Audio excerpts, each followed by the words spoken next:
Hello dear students, how are you all? Welcome back to the session of class 8th science subject. Dear students, today we will start our next chapter number 8 of science subject. This is force and pressure. So the chapter name is force and pressure. Force ਤੋਂ ਭਾਵ ਵਿੱਚੋਂ ਹੁੰਦਾ ਹੈ ਪੰਜਾਬੀ ਦੇ ਵਿੱਚ force ਨੂੰ ਅਸੀਂ ਬਲ ਆਖਦੇ ਹਾਂ and ਦਾ ਮਤਲਬ ਤੁਹਾਨੂੰ ਪਤਾ ਹੀ ਹੈ ਅਤੇ ਔਰ pressure ਦਾ ਮਤਲਬ ਹੁੰਦਾ ਹੈ ਦਬਾਅ। ਸੋ ਇਸ ਚੈਪਟਰ ਦੇ ਵਿੱਚ ਅਸੀਂ ਬਲ ਦੀਆਂ ਕਿਸਮਾਂ ਤੇ ਬਲ ਨਾਲ ਹੋਣ ਵਾਲੇ ਇਫੈਕਟ ਉਸ ਤੋਂ ਬਾਅਦ ਬਲ ਦਾ ਸਾਡੇ ਰੂਟੀਨ ਲਾਈਫ ਦੇ ਵਿੱਚ ਕੀ ਉਪਯੋਗ ਹੈਗਾ ਹੈ ਇਹਦੇ ਦਬਾਅ ਬਾਰੇ ਅਸੀਂ ਡਿਸਕਸ ਕਰਾਂਗੇ ਠੀਕ ਹੈ ਤੇ ਦਬਾਅ ਦੀਆਂ ਵੀ ਜੋ ਰੂਟੀਨ ਲਾਈਫ ਦੇ ਵਿੱਚ ਐਪਲੀਕੇਸ਼ਨ ਹਨ ਉਹਨਾਂ ਬਾਰੇ ਡਿਸਕਸ ਕਰਾਂਗੇ ਤੇ ਨਾਲ ਹੀ ਬੱਚੋ ਅਸੀਂ ਬੈਕ ਐਕਸਰਸਾਈਜ਼ ਜਿਹੜੀ ਹੈ ਉਹ ਇਸ ਚੈਪਟਰ ਦੀ ਕਰਨੀ ਹੈ। ਤੋ ਵਿਦਿਆਰਥੀਓ ਸਭ ਤੋਂ ਪਹਿਲਾਂ ਫੋਰਸ ਕੀ ਹੈ? Force is an extent of push ਔਰ ਪੁੱਲ ਮਤਲਬ ਕਿ ਕਿਸੇ ਵਸਤੂ ਨੂੰ ਅਸੀਂ ਕਿੰਨੀ ਜ਼ੋਰ ਨਾਲ ਖਿੱਚ ਸਕਦੇ ਹਾਂ ਆਪਣੀ ਤਰਫ ਖਿੱਚ ਸਕਦੇ ਹਾਂ ਠੀਕ ਹੈ ਤੇ ਜਾਂ ਫਿਰ ਉਹਨੂੰ ਧੱਕਾ ਦੇ ਸਕਦੇ। ਪੁਸ਼ ਦਾ ਮਤਲਬ ਹੁੰਦਾ ਹੈ ਧੱਕਾ ਲਗਾਉਣਾ, ਕਿੰਨੀ ਜ਼ੋਰ ਨਾਲ ਅਸੀਂ ਧੱਕਾ ਲਗਾ ਸਕਦੇ ਹਾਂ ਤੇ ਪੁੱਲ ਦਾ ਮਤਲਬ ਹੁੰਦਾ ਹੈ ਖਿੱਚਣਾ ਕਿ ਕਿੰਨੀ ਜ਼ੋਰ ਨਾਲ ਅਸੀਂ ਉਹਨੂੰ ਵਸਤੂ ਨੂੰ ਆਪਣੀ ਤਰਫ ਪੁੱਲ ਕਰ ਸਕਦੇ ਯਾਨੀ ਕਿ ਖਿੱਚ ਸਕਦੇ ਹਾਂ ਜਾਂ ਫਿਰ ਦੋਨੋਂ। ਤੋ ਇਹ ਫੋਰਸ ਦੀ ਡੈਫੀਨੇਸ਼ਨ ਹੋ ਗਈ। ਫੋਰਸ ਨੂੰ ਅਸੀਂ ਦੇਖ ਨਹੀਂ ਸਕਦੇ ਠੀਕ ਹੈ, ਫੋਰਸ ਨੂੰ ਦੇਖਿਆ ਨਹੀਂ ਜਾ ਸਕਦਾ। ਜੇ ਤੁਹਾਨੂੰ ਕੋਈ ਪੁੱਛ ਲਵੇ ਕਿ ਅਸੀਂ ਫੋਰਸ ਨੂੰ ਦੇਖ ਸਕਦੇ ਹਾਂ ਤਾਂ ਸਾਡਾ ਆਨਸਰ ਆਏਗਾ ਫੋਰਸ ਨੂੰ ਦੇਖਿਆ ਨਹੀਂ ਜਾ ਸਕਦਾ, ਪਰ ਫੋਰਸ ਦੇ ਨਾਲ ਕਿਸੇ ਚੀਜ਼ ਨੂੰ ਧੱਕਾ ਲਗਾਉਂਗੇ ਜਾਂ ਉਹਨੂੰ ਖਿੱਚੋਗੇ ਆਪਣੀ ਤਰਫ ਤਾਂ ਬੱਚੋ ਉਸਦੀ ਪੋਜੀਸ਼ਨ ਵਿੱਚ ਚੇਂਜ ਆਊਗੀ ਜਾਂ ਉਹਦੀ ਸ਼ੇਪ ਚੇਂਜ ਕਰੂਗੀ ਠੀਕ ਹੈ। ਤਾਂ ਉਹਦਾ ਇਫੈਕਟ ਜਿਹੜਾ ਹੈ ਉਹ ਦੇਖਿਆ ਜਾ ਸਕਦਾ ਹੈ। ਮੀਨਸ ਫੋਰਸ ਦਾ ਇਫੈਕਟ ਜਿਹੜਾ ਹੈ ਉਸ ਆਬਜੈਕਟ ਦੇ ਜਿਹਦੇ ਉੱਪਰ ਤੁਸੀਂ ਫੋਰਸ ਲਗਾਉਂਦੇ ਹੋ ਉਹ ਤੁਸੀਂ ਦੇਖ ਸਕਦੇ ਹੋ। ਤਾਂ ਪੁਸ਼ ਦਾ ਮਤਲਬ ਤੁਹਾਨੂੰ ਹੁਣ ਮੈਂ ਦੱਸ ਦਿੱਤਾ। ਪੁਸ਼ ਕੀ ਹੁੰਦਾ ਹੈ ਕਿ ਜਦੋਂ ਇੱਕ ਫੋਰਸ ਹੈ, ਪੁਸ਼ ਇੱਕ ਫੋਰਸ ਹੈ ਜਿਹਦੇ ਨਾਲ ਕੋਈ ਆਬਜੈਕਟ ਜਿਹੜੀ ਹੈ ਆਰ ਬੋਡੀ ਸਾਡੇ ਤੋਂ ਦੂਰ ਜਾਂਦੀ ਹੈ ਠੀਕ ਹੈ, ਉਹਨੂੰ ਪੁਸ਼ ਕਰਨਾ। ਪੁਸ਼ ਦਾ ਮਤਲਬ ਧੱਕਣਾ ਓਕੇ। ਔਰ ਪੁੱਲ ਕੀ ਹੁੰਦਾ ਹੈ? ਪੁੱਲ ਇਹ ਹੈ ਕਿ ਜਦੋਂ ਅਸੀਂ ਫੋਰਸ ਅਪਲਾਈ ਕਰਦੇ ਹਾਂ ਜਿਸ ਨਾਲ ਬੋਡੀ ਸਾਡੇ ਵੱਲ ਆਉਂਦੀ ਹੈ ਠੀਕ ਹੈ। ਔਰ ਇਹਨਾਂ ਦੋਨਾਂ ਦੇ ਕੰਬੀਨੇਸ਼ਨ ਜਿਹੜੇ ਹਨ ਉਹਦੇ ਵਿੱਚ ਬੱਚੋ ਐਗਜ਼ਾਮਪਲ ਆ ਗਈ ਜਿੱਦਾਂ ਪਲੇਇੰਗ ਏ ਗਿਟਾਰ ਠੀਕ ਹੈ, ਦੀ ਸਕਰਬਿੰਗ ਦੀ ਫਲੋਰ, ਰੋਇੰਗ ਦੀ ਬੋਟ, ਸਾਈਂਗ ਵੁੱਡ ਠੀਕ ਹੈ, ਵੁੱਡ ਦਾ ਲੱਕੜੀ ਨੂੰ ਯਾਨੀ ਕਿ ਚੀਰਨਾ ਓਕੇ। ਇਹ ਇਹਦੇ ਵਿੱਚ ਐਗਜ਼ਾਮਪਲਸ ਆ ਜਾਂਦੀਆਂ ਨੇ। ਤੋ ਵਿਦਿਆਰਥੀਓ ਸਭ ਤੋਂ ਪਹਿਲਾ ਕੁਐਸਚਨ ਤੁਹਾਡੀ ਬੈਕ ਐਕਸਰਸਾਈਜ਼ ਦਾ ਇਹੀ ਹੈ, ਵਾਟ ਇਜ਼ ਫੋਰਸ? ਤੋ ਫੋਰਸ ਕੀ ਹੈ? ਬਲ ਇੱਕ ਧੱਕਾ ਜਾਂ ਖਿੱਚ ਹੈ ਠੀਕ ਹੈ ਜੋ ਵਸਤੂ ਨੂੰ ਗਤੀਸ਼ੀਲ ਕਰਦਾ ਹੈ ਜਾਂ ਗਤੀਸ਼ੀਲ ਵਸਤੂ ਨੂੰ ਰੋਕ ਸਕਦਾ ਹੈ। ਯਾਨੀ ਕਿ ਅਗਰ ਅਸੀਂ ਕੋਈ ਚੱਲਦੀ ਵਸਤੂ ਹੈ ਉਸਨੂੰ ਰੋਕ ਵੀ ਸਕਦੇ ਹਾਂ ਬਲ ਦੇ ਉਪਯੋਗ ਨਾਲ ਠੀਕ ਹੈ, ਜਾਂ ਵਸਤੂ ਦੀ ਗਤੀ ਦੀ ਦਿਸ਼ਾ ਵੀ ਬਦਲ ਸਕਦੇ ਹਾਂ ਠੀਕ ਹੈ। ਤਾਂ ਇਹ ਮਤਲਬ ਕਿ ਡੈਫੀਨੇਸ਼ਨ ਦੇ ਵਿੱਚ ਆ ਗਿਆ। ਡੈਫੀਨੇਸ਼ਨ ਤੁਸੀਂ ਡਾਇਰੈਕਟ ਵੀ ਇਦਾਂ ਹੀ ਲਿਖ ਸਕਦੇ ਹੋ ਕਿ force is an extent of push ਔਰ ਪੁੱਲ, ਬਟ ਉਹਦੇ ਨਾਲ ਇਫੈਕਟ ਵੀ ਆ ਗਿਆ ਕਿ ਵਿਚ either generate the motion in it, ਉਹਦੇ ਵਿੱਚ ਮੋਸ਼ਨ ਕ੍ਰੀਏਟ ਕਰਦਾ ਹੈ ਜਾਂ ਉਸ body the state of motion ਨੂੰ ਰੋਕ ਦਿੰਦਾ ਹੈ ਜਾਂ ਫਿਰ ਉਹਦੀ ਡਾਇਰੈਕਸ਼ਨ ਯਾਨੀ ਕਿ ਡਾਇਰੈਕਸ਼ਨ ਆਫ ਮੋਸ਼ਨ ਠੀਕ ਹੈ, ਮੋਸ਼ਨ ਡਾਇਰੈਕਸ਼ਨ ਆਫ ਮੋਸ਼ਨ ਨੂੰ ਚੇਂਜ ਕਰਦਾ ਹੈ। ਹੁਣ ਇਹਨੂੰ ਬੱਚੋ ਦੇਖੋ ਹੈ ਤਾਂ ਬਹੁਤ ਛੋਟੀ ਜੀ ਗੱਲ, ਪਰ ਜੇ ਉਹਨੂੰ ਸਮਝਣਾ ਹੈ ਤਾਂ ਬਹੁਤ ਇਹਦੇ ਵਿੱਚ ਕਨਸੈਪਟ ਆ ਜਾਂਦੇ ਨੇ। ਜਿੱਦਾਂ ਮੈਂ ਇੱਕ ਮੰਨ ਲਓ ਆ ਤੁਹਾਡੇ ਕੋਲ ਇੱਕ ਬਲੌਕ ਹੈ ਤਾਂ ਬਲੌਕ ਦੇ ਉੱਪਰ ਮੈਂ ਫੋਰਸ ਲਗਾਈ ਤਾਂ ਫੋਰਸ ਲਗਾਉਣ ਨਾਲ ਕੀ ਹੋਇਆ, ਇਸ ਬੋਡੀ ਨੇ ਆਪਣੀ ਜਗ੍ਹਾ ਛੱਡ ਦਿੱਤੀ ਠੀਕ ਹੈ। ਤਾਂ ਬੋਡੀ ਕੀ ਹੋ ਗਈ? ਗਤੀਸ਼ੀਲ ਹੋ ਗਈ। ਤਾਂ ਇਹ ਬਲ ਹੈ ਜਿਹੜਾ ਅਪਲਾਈ ਕੀਤਾ ਇਹ ਕੀ ਹੈ? ਬਲ। ਬਲ ਮਤਲਬ ਫੋਰਸ ਹੈ। ਇਦਾਂ ਹੀ ਗੇਂਦ ਤੁਹਾਨੂੰ ਪਤਾ ਹੋਏਗਾ ਠੀਕ ਹੈ, ਗੇਂਦ ਜਦੋਂ ਗੇਂਦ ਨੂੰ ਆਪਾਂ ਫਰਸ਼ ਦੇ ਉੱਪਰ ਮੰਨ ਲਓ ਥੋੜੀ ਉਹ ਤੇ ਫੋਰਸ ਲਗਾ ਕੇ ਉਹਨੂੰ ਛੱਡ ਦਈਏ ਤਾਂ ਹੌਲੀ ਹੌਲੀ ਜਾ ਕੇ ਉਹ ਕੀ ਰੁਕ ਜਾਊਗੀ ਠੀਕ ਹੈ। ਫੋਰਸ ਨਾਲ ਪਹਿਲਾਂ ਫੋਰਸ ਅਪਲਾਈ ਕਰਨ ਦੇ ਨਾਲ ਗੇਂਦ ਜਿਹੜੀ ਹੈ ਗਤੀਸ਼ੀਲ ਹੋਈ, ਪਰ ਧਰਤੀ ਨੇ ਉੱਤੇ ਆਪੋਜ਼ਿਟ ਡਾਇਰੈਕਸ਼ਨ 'ਚ ਇੱਕ ਬਲ ਲਗਾਇਆ ਜਿਹਦੇ ਨਾਲ ਉਹ ਕਿਤੇ ਜਾ ਕੇ ਰੁਕ ਗਈ ਠੀਕ ਹੈ। ਤਾਂ ਇਹਦਾ ਮਤਲਬ ਕੀ ਹੈ? ਬਲ ਦੇ ਨਾਲ ਅਸੀਂ ਕਿਸੇ ਵਸਤੂ ਦਾ ਮੋਸ਼ਨ ਜਿਹੜਾ ਹੈ ਉਹ ਰੋਕ ਵੀ ਸਕਦੇ ਹਾਂ। ਇੱਥੇ ਰੋਕਣ ਵਾਲਾ ਮੋਸ਼ਨ ਕੌਣ ਹੈ? ਧਰਤੀ, ਜੋ ਕਿ ਗੇਂਦ ਉੱਪਰ ਬਲ ਲਗਾ ਰਹੀ ਹੈ ਠੀਕ ਹੈ। ਉਸਨੂੰ ਅਸੀਂ ਫ੍ਰਿਕਸ਼ਨਲ ਫੋਰਸ ਆਖਦੇ ਹਾਂ, ਉਸ ਬਾਰੇ ਅਸੀਂ ਡਿਸਕਸ ਕਰਾਂਗੇ ਜਿੱਦਾਂ ਜਿੱਦਾਂ ਇਹ ਚੈਪਟਰ ਅੱਗੇ ਵਧੇਗਾ। ਤੇ ਇਦਾਂ ਹੀ ਬੱਚੋ ਕਿਸੇ ਵਸਤੂ ਦੀ ਚੱਲਦੀ, ਜੇਕਰ ਕੋਈ ਵਸਤੂ ਚੱਲਦੀ ਹੈ ਤਾਂ ਉਹ ਚੱਲਦੀ ਵਸਤੂ ਨੂੰ ਤੁਸੀਂ ਜਿੱਦਾਂ ਮੰਨ ਲਓ ਮੈਂ ਇੱਕ ਬਾਲ ਹੀ ਹੈ, ਬਾਲ ਨੂੰ ਫਰਸ਼ ਦੇ ਉੱਪਰ ਜਾਂ ਕਹਿ ਲਓ, ਚਲੋ ਇੱਕ ਸਿੰਪਲ ਜੀ ਐਗਜ਼ਾਮਪਲ ਕਰ ਦਿੰਦੇ ਕਿ ਮੰਨ ਲਓ ਇੱਕ ਪਰਸਨ ਹੈ ਉਹ ਬੋਲਰ ਜਿੱਦਾਂ ਹੁਣ ਕ੍ਰਿਕਟ ਦੇ ਮੈਚ ਚੱਲਦੇ ਪਏ ਤੇ ਬੋਲਰ ਬਾਲ ਕਰਾਉਂਦਾ ਹੈ ਤਾਂ ਇੱਧਰ ਕ੍ਰਿਕਟਰ ਹੈ, ਕ੍ਰਿਕਟਰ ਜਿਹੜਾ ਕਿ ਬੋਲਰ ਵੀ ਕ੍ਰਿਕਟਰ ਹੈ, ਪਰ ਇਹ ਜਿਹੜਾ ਬੈਟਸਮੈਨ ਹੈ, ਬੈਟਸਮੈਨ ਨੇ ਕੀ ਕੀਤਾ? ਬੈਟਸਮੈਨ ਨੇ ਬੱਲੇ ਦੇ ਨਾਲ ਉਸ ਗੇਂਦ ਦੀ ਦਿਸ਼ਾ ਨੂੰ ਬਦਲ ਦਿੱਤਾ ਤਾਂ ਉਹਦੀ ਦਿਸ਼ਾ ਜਿਹੜੀ ਹੈ ਉਹ ਬਦਲ ਸਕਦੇ ਹਾਂ ਠੀਕ ਹੈ। ਤਾਂ ਉੱਥੇ ਬੱਲਾ ਜਿਹੜਾ ਹੈ ਉਹ ਕੀ ਹੈ?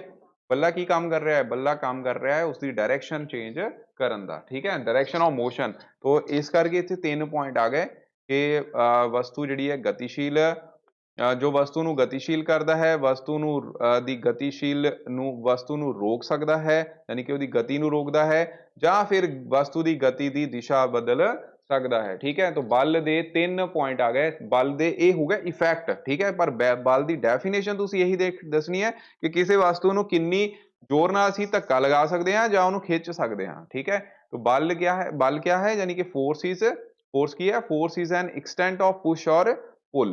उस तो बाद विचों हुण फोर्स ਜਿਹੜੀਆਂ ਨੇ ਉਹ ਦੋ ਟਾਈਪ ਦੀਆਂ ਹੁੰਦੀਆਂ ਨੇ। ठीक है, दो मेन ਆਪਾਂ ਇੱਥੇ डिस्कस करांगे। ਇਹ ਦੇਖੋ ਇਹ ਬਲੌਕ ਹੈ, ਤੁਸੀਂ ਧਿਆਨ ਨਾਲ ਦੇਖਿਓ, ਇਸ ਬਲੌਕ ਦੇ ਉੱਪਰ ਮੈਂ ਦੋ ਫੋਰਸ ਲਗਾ ਰਿਹਾ, ਯਾਨੀ ਕਿ ਦੋ ਪਰਸਨ ਆ। ਇਹ ਬਲੌਕ ਆ, ਬਲੌਕ ਮੰਨ ਲਓ ਕੋਈ ਵੀ ਵੁਡਨ ਬਲੌਕ ਹੈ, ਠੀਕ ਹੈ, ਲੱਕੜੀ ਦਾ ਗੁੱਲਾ ਹੈ, ਉਸ ਦੇ ਉੱਪਰ ਇੱਕ ਵਿਦਿਆਰਥੀ A ਹੈ ਜੋ ਕਿ ਆਪਣਾ ਬਲ ਲਗਾ ਰਿਹਾ ਹੈ। ਦੂਸਰਾ ਜਿਹੜਾ ਵਿਦਿਆਰਥੀ ਹੈ ਉਹ ਮੰਨ ਲਓ ਤਕੜਾ ਹੈ, ਉਹਨੇ ਜ਼ਿਆਦਾ ਬਲ ਲਗਾ ਦੇਣਾ। ਠੀਕ ਹੈ, तो ਇਹਦੇ ਵਿੱਚ ਕੀ ਹੈ, ਇਹ ਦੋਨੋਂ ਬਲ ਦੀ ਦਿਸ਼ਾ ਵੀ ਸੇਮ ਹੈ। ਇਹਦਾ ਮਤਲਬ ਇਸ ਵਸਤੂ ਨੇ ਕਿੱਧਰ ਨੂੰ ਮੂਵ ਕਰਨਾ ਹੈ, ਅਪਲਾਈਡ ਫੋਰਸ ਦੀ ਡਾਇਰੈਕਸ਼ਨ ਵਿੱਚ, ਜਿੱਧਰ ਨੂੰ ਫੋਰਸ ਲੱਗ ਰਹੀ ਹੈ ਉਹਦੀ ਡਾਇਰੈਕਸ਼ਨ ਵਿੱਚ ਮੂਵ ਕਰੂਗੀ।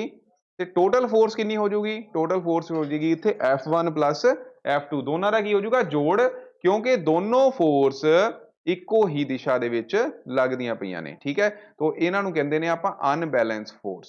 ਠੀਕ ਹੈ, ਇਹ ਕੀ ਹੈ, ਅਨਬੈਲੈਂਸ ਫੋਰਸ, ਜਿਹੜੀ ਕਿ ਦੋਨੋਂ ਫੋਰਸ ਇੱਕੋ ਡਾਇਰੈਕਸ਼ਨ ਦੇ ਵਿੱਚ ਆ, ਜਿਹਦੇ ਨਾਲ ਮੋਸ਼ਨ ਜਿਹੜਾ ਹੈ ਉਹ ਡਾਇਰੈਕਟ ਉਸੇ ਹੀ ਡਾਇਰੈਕਸ਼ਨ ਵਿੱਚ ਹੋ ਰਿਹਾ ਹੈ ਜਿਸ ਡਾਇਰੈਕਸ਼ਨ ਦੇ ਵਿੱਚ ਆਬਜੈਕਟ ਦੇ ਉੱਪਰ ਧੱਕਾ ਯਾਨੀ ਕਿ ਬਲ ਜਿਹੜਾ ਹੈ ਲੱਗ ਰਿਹਾ ਹੈ। ਠੀਕ ਹੈ, ਉਸ ਤੋਂ ਬਾਅਦ ਵਿਦਿਆਰਥੀਓ ਇੱਕ ਅਨਬੈਲੈਂਸ ਫੋਰਸ ਹੋਰ ਵੀ ਹੋ ਸਕਦੀ ਹੈ। ਉਹ ਕਿੱਦਾਂ, ਕਿ ਮੰਨ ਲਓ ਇਹ F1 ਜਿਹੜਾ, ਜਿੱਦਾਂ ਮੈਂ ਹੁਣੀ ਤੁਹਾਨੂੰ ਦੱਸਿਆ ਸੀ ਕਿ F1 ਮੰਨ ਲਓ ਕੋਈ ਪਰਸਨ ਹੈ, ਉਹ ਜਿਹੜੀ ਫੋਰਸ ਲਗਾ ਰਿਹਾ ਹੈ ਉਹ ਹੈ ਜੀ 10 ਨਿਊਟਨ। ਨਿਊਟਨ ਜਿਹੜਾ ਹੈ ਵਿੱਚੋਂ ਬਲ ਦੀ ਇਕਾਈ ਹੁੰਦੀ ਹੈ, ਇਹ ਯਾਦ ਰੱਖਣਾ, ਬਲ ਦੀ ਇਕਾਈ ਕੀ ਹੁੰਦੀ ਹੈ, ਨਿਊਟਨ। ਨਿਊਟਨ ਸਾਰੇ ਵਿਦਿਆਰਥੀਆਂ ਨੇ ਯਾਦ ਰੱਖਣਾ ਹੈ ਕਿ ਬਲ ਦੀ ਇਕਾਈ ਕੀ ਹੁੰਦੀ ਹੈ, ਨਿਊਟਨ, ਕਿਉਂਕਿ ਤੁਸੀਂ ਕੱਲ ਨੂੰ NMS ਦੇ ਵੀ ਪੇਪਰ ਦੇਣੇ ਆ ਜੇ ਕਿਸੇ ਬੱਚੇ ਨੇ, तो ਨਿਊਟਨ, ਠੀਕ ਹੈ, ਟਨ ਨੰਨਾ ਆਣਾ ਹੈ ਇੱਥੇ। ਨਿਊਟਨ ਪਰਸਨ ਦਾ ਨੇਮ ਹੈ ਜਿਹਦੇ ਨਾਮ ਤੋਂ ਫਿਰ ਬਲ ਦੇ ਜਿਹੜੇ ਆ ਇਕਾਈ ਲਿਖੀ ਜਾਂਦੀ ਹੈ। ਠੀਕ ਹੈ, ਤੇ 1 ਨਿਊਟਨ ਜਿਹੜਾ ਹੈ ਆ ਵੀ ਬੱਚੋ ਯਾਦ ਰੱਖਣਾ, ਇਹ 10 ਦੀ ਪਾਵਰ 5 ਡਾਇਨ ਦੇ ਬਰਾਬਰ ਹੁੰਦਾ ਹੈ। ਇਹ ਵੀ NMS ਦੇ ਵਿੱਚ ਬੜਾ ਇੰਪੋਰਟੈਂਟ ਕੁਐਸਚਨ ਹੈ, ਉੱਥੇ ਪੁੱਛ ਲਿਆ ਜਾਂਦਾ ਹੈ। ਠੀਕ ਹੈ, ਮਤਲਬ ਹਾਈ ਗ੍ਰੇਡ ਦੇ ਹਾਇਰ ਲੈਵਲ ਦਾ ਕੁਐਸਚਨ ਹੈ ਥੋੜਾ, ਪਰ ਚਲੋ ਡਾਇਨ ਛੋਟੀ ਇਕਾਈ, ਨਿਊਟਨ ਵੱਡੀ ਇਕਾਈ। तो 10 ਨਿਊਟਨ ਫੋਰਸ ਆਪਾਂ ਇਸ ਡਾਇਰੈਕਸ਼ਨ ਲਗਾ ਰਹੇ। ਦੂਸਰਾ ਬੰਦਾ ਜਿਹੜਾ B ਹੈ ਉਹ ਤਗੜਾ ਹੈ, ਉਹ ਫੋਰਸ ਲਗਾ ਰਿਹਾ ਹੈ 20 ਨਿਊਟਨ ਦੀ। ਠੀਕ ਹੈ, ਹੁਣ ਜਿਹੜਾ 20 ਨਿਊਟਨ ਵਾਲਾ ਹੈ ਇਹ ਬੱਚੋ ਜ਼ਿਆਦਾ ਧੱਕਾ ਲਗਾ ਰਿਹਾ, ਇਹਦਾ ਮਤਲਬ ਇੱਥੇ ਵਸਤੂ ਜਿਹੜੀ ਹੈ ਉਹ B ਤੋਂ A ਵੱਲ ਨੂੰ ਮੂਵ ਕਰੂਗੀ, ਕਿਉਂਕਿ ਇਹਦਾ ਬਲ ਤਾਂ ਘਟ ਗਿਆ ਨਾ। ਠੀਕ ਹੈ, ਜਿਹੜਾ B ਬੋਡੀ ਹੈ ਉਹਦਾ ਬਲ ਜ਼ਿਆਦਾ ਹੈ, ਉਹ 20 ਨਿਊਟਨ ਫੋਰਸ ਲਗਾ ਰਿਹਾ। 20 ਨਿਊਟਨ ਫੋਰਸ ਲਗਾਉਣ ਕਰਕੇ ਜਿਹੜੀ 10 ਨਿਊਟਨ ਦੀ ਫੋਰਸ ਹੈ ਉਹ ਕੈਂਸਲ ਆਊਟ ਹੋਊਗੀ। ਇਹਦਾ ਮਤਲਬ ਇਹਦੀ ਫੋਰਸ 10 ਨਿਊਟਨ ਜ਼ਿਆਦਾ ਹੈ। ਠੀਕ ਹੈ, ਤਾਂ 10 ਨਿਊਟਨ ਕਿਹੜੀ ਡਾਇਰੈਕਸ਼ਨ 'ਚ ਹੈ, ਇਸ ਡਾਇਰੈਕਸ਼ਨ B ਤੋਂ A ਵੱਲ, ਤਾਂ ਇਸ ਕਰਕੇ ਇੱਧਰ ਮੂਵ ਕਰੇਗੀ। ਜੇਕਰ ਇਹੀ ਓਪੋਜ਼ਿਟ ਹੁੰਦਾ ਕਿ ਇਹ 20 ਨਿਊਟਨ ਹੁੰਦਾ, ਫੋਰਸ A ਪਰਸਨ ਲਗਾ ਰਿਹਾ ਹੁੰਦਾ ਔਰ B ਜਿਹੜਾ ਹੈ ਉਹ 10 ਨਿਊਟਨ ਲਗਾ ਰਿਹਾ ਹੁੰਦਾ, ਫਿਰ ਇਹ ਵਸਤੂ ਨੇ A ਤੋਂ B ਵੱਲ ਮੂਵ ਕਰਨਾ ਸੀ। ਠੀਕ ਹੈ, तो डिपेंड करता है कि किहदी फोर्स ज़्यादा है। ठीक है, तो इहनूं कहंदे ने बच्चों अनबैलेंस्ड फोर्स। अनबैलेंस यानी कि ये बल जिहड़ा है ये बराबर नहीं है। ठीक है, लग गया पता। पर जेकर F1 भी 10 न्यूटन हुंदा ते F2 भी 10 न्यूटन हुंदा, ठीक है, F1 भी 10 न्यूटन हुंदा ते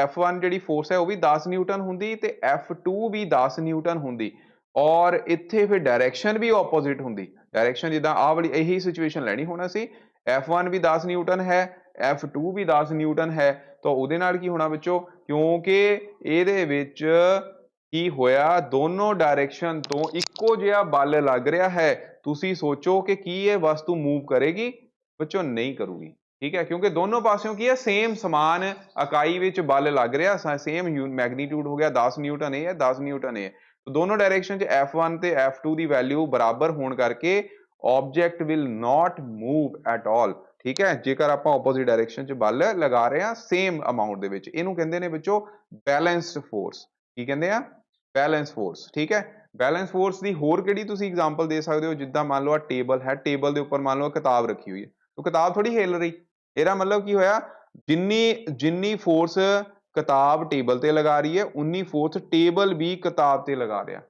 ਤਾਂ ਉਹ ਬੈਲੈਂਸ ਫੋਰਸ ਦੀ ਨਿਸ਼ਾਨੀ ਹੋਈ। ਜਿਹੜੀ ਚੀਜ਼ ਕੋਈ ਵੀ ਸਥਿਰ ਹੈ, ਕੋਈ ਵੀ ਸਥਿਰ ਵਸਤੂ ਹੈ, ਜੇਕਰ ਉਹ ਮੂਵ ਨਹੀਂ ਕਰਦੀ ਪਈ ਹੈ ਤਾਂ ਇਟ ਮੀਨਸ ਉੱਥੇ ਜਿੰਨੀ ਫੋਰਸ ਥੱਲੇ ਵਾਲੀ ਆਬਜੈਕਟ ਉੱਤੇ ਲਗਾਉਗੀ ਉਨੀ ਉੱਪਰ ਵਾਲੀ ਨੇ ਵੀ ਉੱਤੇ ਲਗਾਣੀ, ਤਾਂ ਕਰਕੇ ਉਹ ਸਥਿਰ ਹੈ, ਉਹ ਸਥਿਰ ਬਲ ਹੋ ਗਿਆ। ਠੀਕ ਹੈ, ਸਮਝ ਗਏ। ਤੇ ਅਸਥਿਰ ਜਿਹਨੂੰ ਕਿ ਆਪਾਂ ਅਨਬੈਲੈਂਸ ਕਹਿ ਦਾਂਗੇ, ਅਨਬੈਲੈਂਸ ਫੋਰਸ ਸਥਿਰ ਜਿਹੜਾ ਕਿ ਦੋਨੋਂ ਡਾਇਰੈਕਸ਼ਨ ਦੇ ਵਿੱਚ ਅਨਇਕੁਅਲ ਹੋਊਗਾ ਤੇ ਉਹਦੇ ਨਾਲ ਬਾਡੀ ਦੇ ਵਿੱਚ ਮੋਸ਼ਨ ਆਊਗਾ। ਠੀਕ ਹੈ, ਹਮੇਸ਼ਾ ਅਨਬੈਲੈਂਸ ਫੋਰਸ ਹੀ ਮੋਸ਼ਨ ਕਰਦੀਆਂ ਨੇ, ਬੈਲੈਂਸ ਫੋਰਸ ਕਦੀ ਵੀ ਮੋਸ਼ਨ ਕਾਜ਼ ਨਹੀਂ ਕਰਦੀਆਂ ਨੇ, ਇਹ ਯਾਦ ਰੱਖਣਾ ਹੈ। ਬੈਲੈਂਸ ਫੋਰਸ ਦੇ ਵਿੱਚ ਆਬਜੈਕਟ ਸਥਿਰ ਰਹਿੰਦੀ ਹੈ ਦੇਖੋ ਛੋਟੀ ਜੀ ਗੱਲ, ਪਰ ਦੇਖੋ ਹੁਣ ਸਮਝ ਨਾ ਹੋਵੇ ਤੇ ਕਿੰਨੇ ਪੁਆਇੰਟ ਆ ਗਏ ਇਹਦੇ ਵਿੱਚੋਂ। ਠੀਕ ਹੈ, ਤੋ ਇਹ ਚੀਜ਼ਾਂ ਬਾਰ-ਬਾਰ ਕਰਨੀਆਂ ਹੁੰਦੀਆਂ ਨੇ, ਬਾਰ-ਬਾਰ ਸਮਝਣੀਆਂ ਹੁੰਦੀਆਂ ਹੈ, ਤਾਂ ਜਾ ਕੇ ਤੁਹਾਨੂੰ ਫਿਰ ਸਮਝ ਆਣੀ ਹੈ। ਠੀਕ ਹੈ, ਤੋ ਇਹਦੇ ਵਿੱਚ ਬੱਚੋ ਹੈਗਾ ਇਫੈਕਟ ਆਫ ਫੋਰਸ। ਹੁਣ ਤੁਹਾਨੂੰ ਹੁਣੀ ਦੱਸਿਆ ਸੀ ਕਿ ਫੋਰਸ ਦੇ ਕਿਹੜੇ-ਕਿਹੜੇ ਇਫੈਕਟ ਹੋ ਸਕਦੇ, ਤਾਂ ਤੁਸੀਂ ਹੁਣੀ ਦੱਸਿਆ ਸੀ ਕਿ ਆਬਜੈਕਟ ਜਿਹੜੀ ਹੈ ਉਹ ਮੂਵ ਕਰ ਸਕਦੀ ਹੈ ਰੈਸਟ ਤੋਂ, ਠੀਕ ਹੈ, ਮੋਸ਼ਨ ਵਿੱਚ। ਅਸੀਂ ਹੁਣੀ ਡੈਫੀਨੇਸ਼ਨ ਪੜ੍ਹੀ ਸੀ, ਠੀਕ ਹੈ, ਕਿ ਆਬਜੈਕਟ ਤੇ ਜਦੋਂ ਤੁਸੀਂ ਫੋਰਸ ਲਗਾਉਂਦੇ ਹੋ ਤਾਂ ਬਾਡੀ ਦਾ ਮੋਸ਼ਨ ਜਿਹੜਾ ਹੈ ਉਹ ਪੋਸੀਬਲ ਹੁੰਦਾ ਹੈ। ਤੇ ਫੋਰਸ ਦੇ ਨਾਲ ਤੁਸੀਂ ਕਿਸੇ ਆਬਜੈਕਟ ਨੂੰ ਰੋਕ ਵੀ ਸਕਦੇ ਹੋ। ਇਹ ਦੇਖੋ ਗੋਲਕੀਪਰ ਜਿਹੜਾ ਹੈ ਉਹ ਚੱਲਦੀ ਹੋਈ ਗੇਂਦ, ਜਾਣੀ ਕਿ ਫੁੱਟਬਾਲ ਜਿਹੜਾ ਹੈ ਜਿਹਨੂੰ ਕਿੱਕ ਮਾਰੀ ਕਿਸੇ ਨੇ, ਉਹ ਗੋਲਕੀਪਰ ਨੇ ਰੋਕ ਲਈ। ਇਹਦਾ ਮਤਲਬ ਫੋਰਸ ਨਾਲ ਅਸੀਂ ਕਿਸੇ ਬਾਡੀ ਦੀ ਸਪੀਡ ਨੂੰ ਘਟਾ ਸਕਦੇ ਹਾਂ। ਠੀਕ ਹੈ, ਇਦਾਂ ਹੀ ਆਹ ਕਾਰ ਦੇਖੋ, ਆ ਮੰਨ ਲਓ ਇਹਦਾ ਆ ਵਿਚਾਰੇ ਦਾ ਪੈਟਰੋਲ ਹੀ ਖਤਮ ਹੋ ਗਿਆ, ਲੱਗਦਾ ਧੱਕਾ ਲਗਾ ਰਿਹਾ ਹੁਣ ਵਿਚਾਰਾ, ਹੈ ਨਾ, ਬੜਾ ਦੁਖੀ ਹੈ ਇਹ ਤਾਂ ਲੱਗ ਰਿਹਾ। ਤੋ ਇੱਥੇ ਜਦੋਂ ਫੋਰਸ ਲਗਾ ਰਿਹਾ ਇਹ ਆਪਣੀ ਕਾਰ ਨੂੰ ਪੈਟਰੋਲ ਪੰਪ ਤੱਕ ਲੈ ਕੇ ਜਾ ਰਿਹਾ, ਜਦੋਂ ਚੱਲੀ ਨਹੀਂ ਵਿਚਾਰੀ, ਸਵੇਰੇ ਸਵੇਰੇ ਉੱਠਿਆ, ਠੀਕ ਹੈ, ਉਹਨੂੰ ਜਾਣਾ ਸੀ ਆਫਿਸ ਤੇ ਉਹਦੀ ਕਾਰ ਜਿਹੜੀ ਆ ਉਹ ਚੱਲੀ ਨਹੀਂ। ਠੀਕ ਹੈ, ਫਿਰ ਉਹਨੇ ਇੱਕ ਜਣਾ ਵਿੱਚ ਬਿਠਾਇਆ ਹੋਣਾ ਤੇ ਇੱਕ ਪਿੱਛੋਂ ਧੱਕਾ ਲਗਾ ਰਿਹਾ ਹੋਣਾ। ਠੀਕ ਹੈ, ਆਮ ਦੇਖਿਆ ਹੋਣਾ ਤੁਸੀਂ। ਤੋ ਫਿਰ ਉਹ ਸਟਾਰਟ ਹੋ ਗਈ ਹੋਣੀ ਹੈ। ਠੀਕ ਹੈ, ਚਲੋ ਰੱਬ ਕਰੇ ਪਹੁੰਚ ਗਿਆ ਹੋਵੇ ਆਪਣੇ ਆਫਿਸ ਦੇ ਵਿੱਚ। ਅਗਲਾ ਵਿੱਚੋਂ ਹੈਗਾ ਕਿ ਅਗਰ ਫੋਰਸ ਜਿਹੜੀ ਹੈ ਆਪਾਂ ਅਪਲਾਈ ਕਰਦੇ ਹਾਂ, ਉਹਦੇ ਨਾਲ ਕਿਸੇ ਆਬਜੈਕਟ ਦੀ ਸਪੀਡ ਵਿੱਚ ਵਾਧਾ ਕੀਤਾ ਜਾ ਸਕਦਾ ਹੈ। ਠੀਕ ਹੈ, ਆਹ ਦੇਖੋ ਬੱਚੋ, ਇਹ ਵਾਧਾ ਹੋ ਰਿਹਾ। ਠੀਕ ਹੈ, ਇਹ ਸਾਈਕਲਿਸਟ ਕੀ ਆ, ਜਿੰਨੀ ਤੇਜ਼ ਗਤੀ ਨਾਲ, ਜਿੰਨੀ ਤੇਜ਼ ਪੈਡਲ ਮਾਰੂਗਾ, ਜਿੰਨੀ ਤੇਜ਼ ਪੈਡਲ ਮਾਰਨ ਦਾ ਮਤਲਬ ਜਿੰਨੀ ਜ਼ਿਆਦਾ ਫੋਰਸ ਲਗਾਊਗਾ, ਜਿੰਨਾ ਜ਼ਿਆਦਾ ਬਲ ਲਗਾਊਗਾ, ਉਨੀ ਤੇਜ਼ ਗਤੀ ਨਾਲ ਉਹ ਮੂਵ ਕਰੇਗਾ। ਠੀਕ ਹੈ, ਔਰ ਦੂਸਰੇ ਪਾਸੇ ਆਹ ਦੇਖੋ ਕ੍ਰਿਕਟਰ, ਇਹਦਾ ਹੁਣ ਬੱਚੋ ਤੁਹਾਨੂੰ ਨਾਮ ਨਹੀਂ ਪਤਾ ਹੋਣਾ, ਬੜਾ ਫੇਮਸ ਕ੍ਰਿਕਟਰ ਹੈ ਇਹ ਪੁਰਾਣੇ ਸਮੇਂ ਦੇ ਵਿੱਚ ਬੜਾ ਵਧੀਆ ਕ੍ਰਿਕਟਰ ਮੰਨਿਆ ਗਿਆ। ਇਹਦਾ ਨਾਮ ਹੈ ਬੱਚੋ, ਮੈਨੂੰ ਲੱਗ ਰਿਹਾ ਮਾਈਕ ਹਸੀ ਹੈ। ਠੀਕ ਹੈ, ਆਸਟ੍ਰੇਲੀਅਨ ਬੈਟਸਮੈਨ ਲੱਗ ਰਿਹਾ। ਠੀਕ ਹੈ, ਤੋ ਇਹ ਜਿਹੜਾ ਹੈ ਕੀ ਕਰ ਰਿਹਾ, ਬਾਲ ਆਈ, ਬੱਲੇ ਦੇ ਨਾਲ ਬਾਲ ਟਕਰਾਈ ਤੇ ਗੇਂਦ ਦੀ ਡਾਇਰੈਕਸ਼ਨ ਹੋ ਗਈ ਜੀ ਚੇਂਜ। ਠੀਕ ਹੈ, ਤੋ ਇਹ ਬੱਚੋ ਕੀ ਹੋ ਗਿਆ ਕਿ ਅਸੀਂ ਕਿਸੇ ਵੀ ਆਬਜੈਕਟ ਦਾ ਮੋਸ਼ਨ, ਉਹਦੀ ਡਾਇਰੈਕਸ਼ਨ, ਉਹਦੀ ਗਤੀ ਜਿਹੜੀ ਹੈ, ਗਤੀ ਤਾਂ ਹੋ ਹੀ ਗਿਆ, ਗਤੀ ਚੇਂਜ ਕਰ ਸਕਦੇ ਹਾਂ, ਤੇ ਡਾਇਰੈਕਸ਼ਨ ਆਫ ਮੋਸ਼ਨ, ਠੀਕ ਹੈ, ਦਿਸ਼ਾ ਵੀ ਜਿਹੜੀ ਆ ਮੋਸ਼ਨ ਦੀ ਚੇਂਜ ਕਰ ਸਕਦੇ ਹਾਂ। ਓਕੇ, ਤੇ ਅਗਲਾ ਹੈ ਬੱਚੋ, ਆ ਤਾਂ ਤੁਸੀਂ ਦੇਖੋ ਤੁਹਾਡੇ ਜੋ ਰੋਟੀਆਂ ਵੀ ਬਣਾਉਣੀਆਂ ਆਉਂਦੀਆਂ ਹੋਣੀਆਂ ਕਈਆਂ ਨੂੰ, ਹਨਾ, ਸਵੇਰੇ ਬਣਾ ਕੇ ਆਉਂਦੇ ਹੋਣੇ ਤੁਸੀਂ। ਤੇ ਜਦੋਂ ਬੇਲਣ ਚੱਲਦਾ ਹੈ ਤਾਂ ਬੱਚੋ ਤੁਹਾਨੂੰ ਪਤਾ ਹੀ ਆਟੇ ਦਾ ਫਿਰ ਕਿੱਦਾਂ ਦਾ ਆਕਾਰ ਹੋ ਜਾਂਦਾ। ਠੀਕ ਹੈ, ਹੁਣ ਕਈਆਂ ਨੂੰ ਵਿਚਾਰਿਆਂ ਨੂੰ ਗੋਲ ਆਉਂਦੀਆਂ, ਮੇਰੇ ਵਰਗਿਆਂ ਨੂੰ ਕਈਆਂ ਦੇ ਇਦਾਂ ਦੇ ਨਕਸ਼ੇ ਬਣ ਜਾਂਦੇ ਭਾਰਤ ਦੇ। ਠੀਕ ਹੈ, ਭਾਰਤ ਦਾ ਨਕਸ਼ਾ ਬਣਾਇਆ ਹੁੰਦਾ ਕਈ ਵੇਲੇ। ਠੀਕ ਹੈ, ਤੇ ਕਈਆਂ ਦੀ ਐਨ ਮੰਮੀ ਕੀ ਰੋਟੀ ਗੋਲ ਗੋਲ ਕਹਿੰਦੇ ਹੁੰਦੇ ਨਾ, ਤਾਂ ਉਹ ਤਾਂ ਹੋ ਜਾਂਦੀ ਹੈ, ਪਰ ਕਈ ਵਿਚਾਰੇ ਹੁੰਦੇ ਮੇਰੇ ਵਰਗੇ ਜਿਹੜੇ ਭਾਰਤ ਦੇ ਨਕਸ਼ੇ ਖਾ ਕੇ ਆਉਂਦੇ ਫਿਰ ਬਣਾ ਕੇ। ਠੀਕ ਹੈ, ਪਰ ਅੱਜ ਕੱਲ੍ਹ ਤਾਂ ਚਲੋ ਬੜੀਆਂ ਟੈਕਨੀਕਾਂ ਆ ਗਈਆਂ, ਡੋਂਗਾ ਲੈ ਲੈਂਦੇ ਆ, ਡੋਂਗਾ ਲਗਾ ਕੇ ਪਹਿਲਾਂ ਨਕਸ਼ਾ ਬਣਾ ਲੈਂਦੇ, ਉਹ ਡੋਂਗੇ ਨਾਲ ਕੱਟ ਲੈਂਦੇ।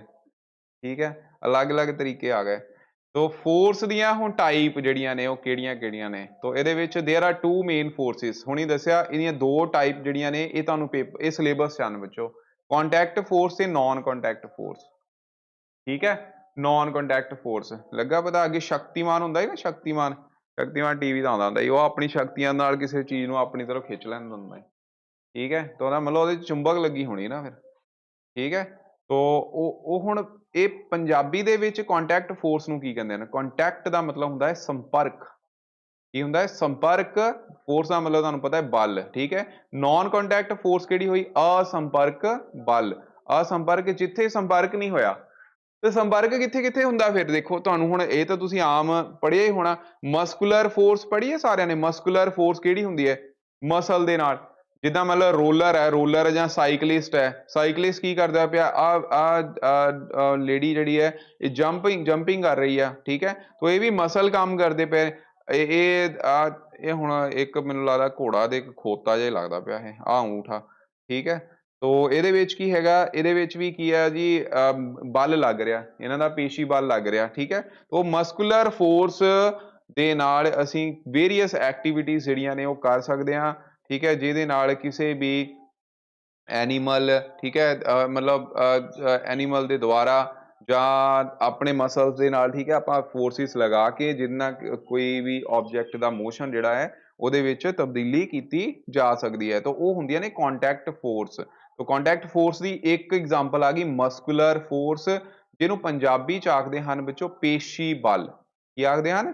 ਪੇਸ਼ੀ ਬਲ। ਇਹ ਯਾਦ ਰੱਖਣਾ, this is non as muscular force. ਔਰ ਫੋਰਸ ਆਫ ਫ੍ਰਿਕਸ਼ਨ, ਫ੍ਰਿਕਸ਼ਨਲ ਫੋਰਸ ਹੁੰਦੀ ਹੈ ਬੱਚੋ, ਇਹਨੂੰ ਪੰਜਾਬੀ ਦੇ ਵਿੱਚ ਕਹਿੰਦੇ ਨੇ ਰਗੜ ਬਲ। ਠੀਕ ਹੈ, ਕੀ ਆਖਦੇ ਹਨ? ਰਗੜ ਬਲ। ਤੋਂ ਕੰਟੈਕਟ ਫੋਰਸ ਵਿੱਚ ਦੋ ਐਗਜ਼ਾਮਪਲ ਆ ਗਈਆਂ, ਪੇਸ਼ੀ ਬਲ ਤੇ ਰਗੜ ਬਲ। ਰਗੜ ਬਲ ਕੀ ਹੈ? ਜਿੱਦਾਂ ਹੁਣ ਇਹ ਦੇਖੋ, ਇਹ ਪਰਸਨ ਧਰਤੀ ਦੇ ਉੱਪਰ ਮੰਨ ਲਓ ਆ ਮੰਨ ਲਓ ਰੋਡ ਹੀ ਹੈ, ਰੋਡ ਦੇ ਉੱਪਰ ਸਾਈਕਲ ਤੁਹਾਨੂੰ ਪਤਾ ਹੈ ਜਿੰਨੀ ਦੇਰ ਤੁਸੀਂ ਫੋਰਸ ਅਪਲਾਈ ਕਰੋਗੇ ਉਨੀ ਦੇਰ ਹੀ ਚੱਲਣਾ। ਠੀਕ ਹੈ, ਤੇ ਮੰਨ ਲਓ ਅਸੀਂ ਇਹ ਤੇ ਗੇਂਦ ਇੱਥੇ ਮੰਨ ਲਓ ਫਰਸ਼ ਦੇ ਉੱਪਰ ਗੇਂਦ ਆਪਾਂ ਇਹਦਾ ਥਰੋ ਕਰ ਦਈਏ, ਠੀਕ ਹੈ, ਥੱਲੇ ਨੂੰ ਰੇੜ ਦਈਏ, ਮਤਲਬ ਤੋ ਰੇੜੂਗੇ ਤਾਂ ਕੀ ਹੋਣਾ ਹੈ, ਥੋੜੀ ਡਿਸਟੈਂਸ ਜਾ ਕੇ ਰੁਕ ਜਾਊਗੀ। ਠੀਕ ਹੈ, ਆਮ ਤੁਸੀਂ ਦੇਖਿਆ ਹੋਣਾ ਉਹ ਰੁਕੂਗੀ ਕਿਉਂ? ਕਿਉਂ ਰੁਕ ਰਹੀ ਭਾਈ?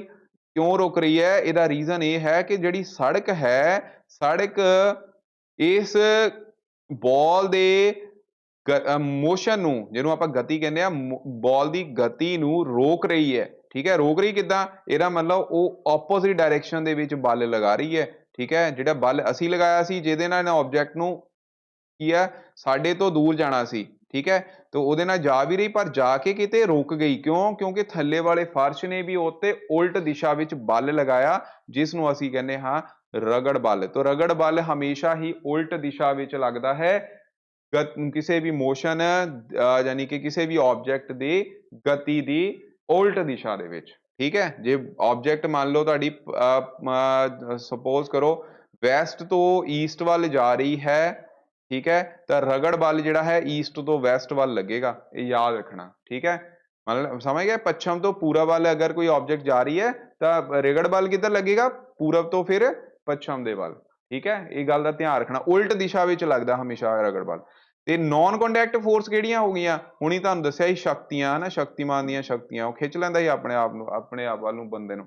ਉਹ ਕਾਰਨ ਕੀ ਆ? ਕਿਉਂ? ਮੰਨ ਲਓ ਉਹਦੇ ਵਿੱਚ ਚੁੰਬਕ ਲੱਗੀ, ਤਾਂ ਚੁੰਬਕ ਦਾ ਤੁਸੀਂ ਦੇਖਿਆ ਹੋਣਾ ਬਲ ਕਿੱਦਾਂ ਦਾ ਹੁੰਦਾ, ਦੇਖਿਆ ਸਾਰਿਆਂ ਨੇ? ਆ ਫੋਰਸ ਆਫ ਫ੍ਰਿਕਸ਼ਨ ਹੈ ਜੀ, ਹੁਣੀ ਤੁਹਾਨੂੰ ਦੱਸ ਹੀ ਦਿੱਤਾ। ਠੀਕ ਹੈ, ਤੋ ਅਗਲਾ ਹੈ ਨੋਨ ਕੰਟੈਕਟ ਫੋਰਸ ਵਿੱਚ ਚੁੰਬਕੀ ਬਲ। ਤੇ ਚੁੰਬਕੀ ਬਲ ਬਾਰੇ ਸਾਰਿਆਂ ਨੇ ਸਮਝਿਆ ਹੋਏਗਾ, ਪਤਾ ਹੈ ਸਾਰਿਆਂ ਨੂੰ, 6ਵੀਂ ਕਲਾਸ ਵਿੱਚ ਐਕਟੀਵਿਟੀਜ਼ ਵੀ ਕੀਤੀਆਂ, 7th 'ਚ ਵੀ ਕੀਤੀਆਂ, ਕਿ ਜਦੋਂ ਚੁੰਬਕ ਦੇ ਨੇੜੇ ਅਸੀਂ ਚੁੰਬਕ ਨੂੰ ਘਰਾਂ ਵਿੱਚ ਵੀ ਆਮ ਕਰਦੇ ਹਾਂ, ਲੋਹੇ ਦੀਆਂ ਪਿੰਨਾਂ ਨੂੰ ਨੇੜੇ ਲੈ ਕੇ ਜਾਵਾਂਗੇ ਤਾਂ ਲੋਹੇ ਦੀਆਂ ਪਿੰਨਾਂ ਉਹਦੇ ਵੱਲ ਖਿੱਚੀਆਂ ਚਲੀਆਂ ਜਾਣਗੀਆਂ। ਠੀਕ ਹੈ, ਤੋ ਇਹ ਹੁੰਦੀ ਹੈ ਮੈਗਨੈਟਿਕ ਫੋਰਸ, ਜਿਸ ਨੂੰ ਅਸੀਂ ਕਹਿੰਦੇ ਹਾਂ ਪੰਜਾਬੀ ਦੇ ਵਿੱਚ ਮੈਗਨੈਟਿਕ ਫੋਰਸ ਜਿਹੜੀ ਹੈ ਇਹ ਚੁੰਬਕੀ ਬਲ ਕਹਿਲਾਉਂਦਾ ਹੈ। ਠੀਕ ਹੈ, ਚੁੰਬਕੀ, ਮੈਨੂੰ ਥੋੜਾ ਯਾਦ ਰੱਖਣਾ ਪੈਂਦਾ, ਚੁੰਬਕੀ ਬਲ। ਠੀਕ ਹੈ, ਰਗੜ ਲਿਖਤਾ ਬਲ, ਚੁੰਬਕੀ ਬਲ ਜਿਹੜਾ ਹੈ ਉਹ ਅਖਵਾਉਂਦਾ ਹੈ। ਓਕੇ, ਤੋ ਇਲੈਕਟ੍ਰੋਸਟੈਟਿਕ ਫੋਰਸ ਕੀ ਹੁੰਦੀ ਹੈ? ਇਲੈਕਟ੍ਰੋ ਦਾ ਮਤਲਬ ਹੁੰਦਾ ਹੈ ਕਰੰਟ। ਠੀਕ ਹੈ, ਇਲੈਕਟ੍ਰਿਕ ਕਰੰਟ। ਇਲੈਕਟ੍ਰੋ ਦਾ ਮਤਲਬ ਵੈਸੇ ਇਲੈਕਟ੍ਰੋਨ ਹੁੰਦੇ, ਸਟੈਟਿਕ ਦਾ ਮਤਲਬ ਹੁੰਦਾ ਹੈ ਰੈਸਟ।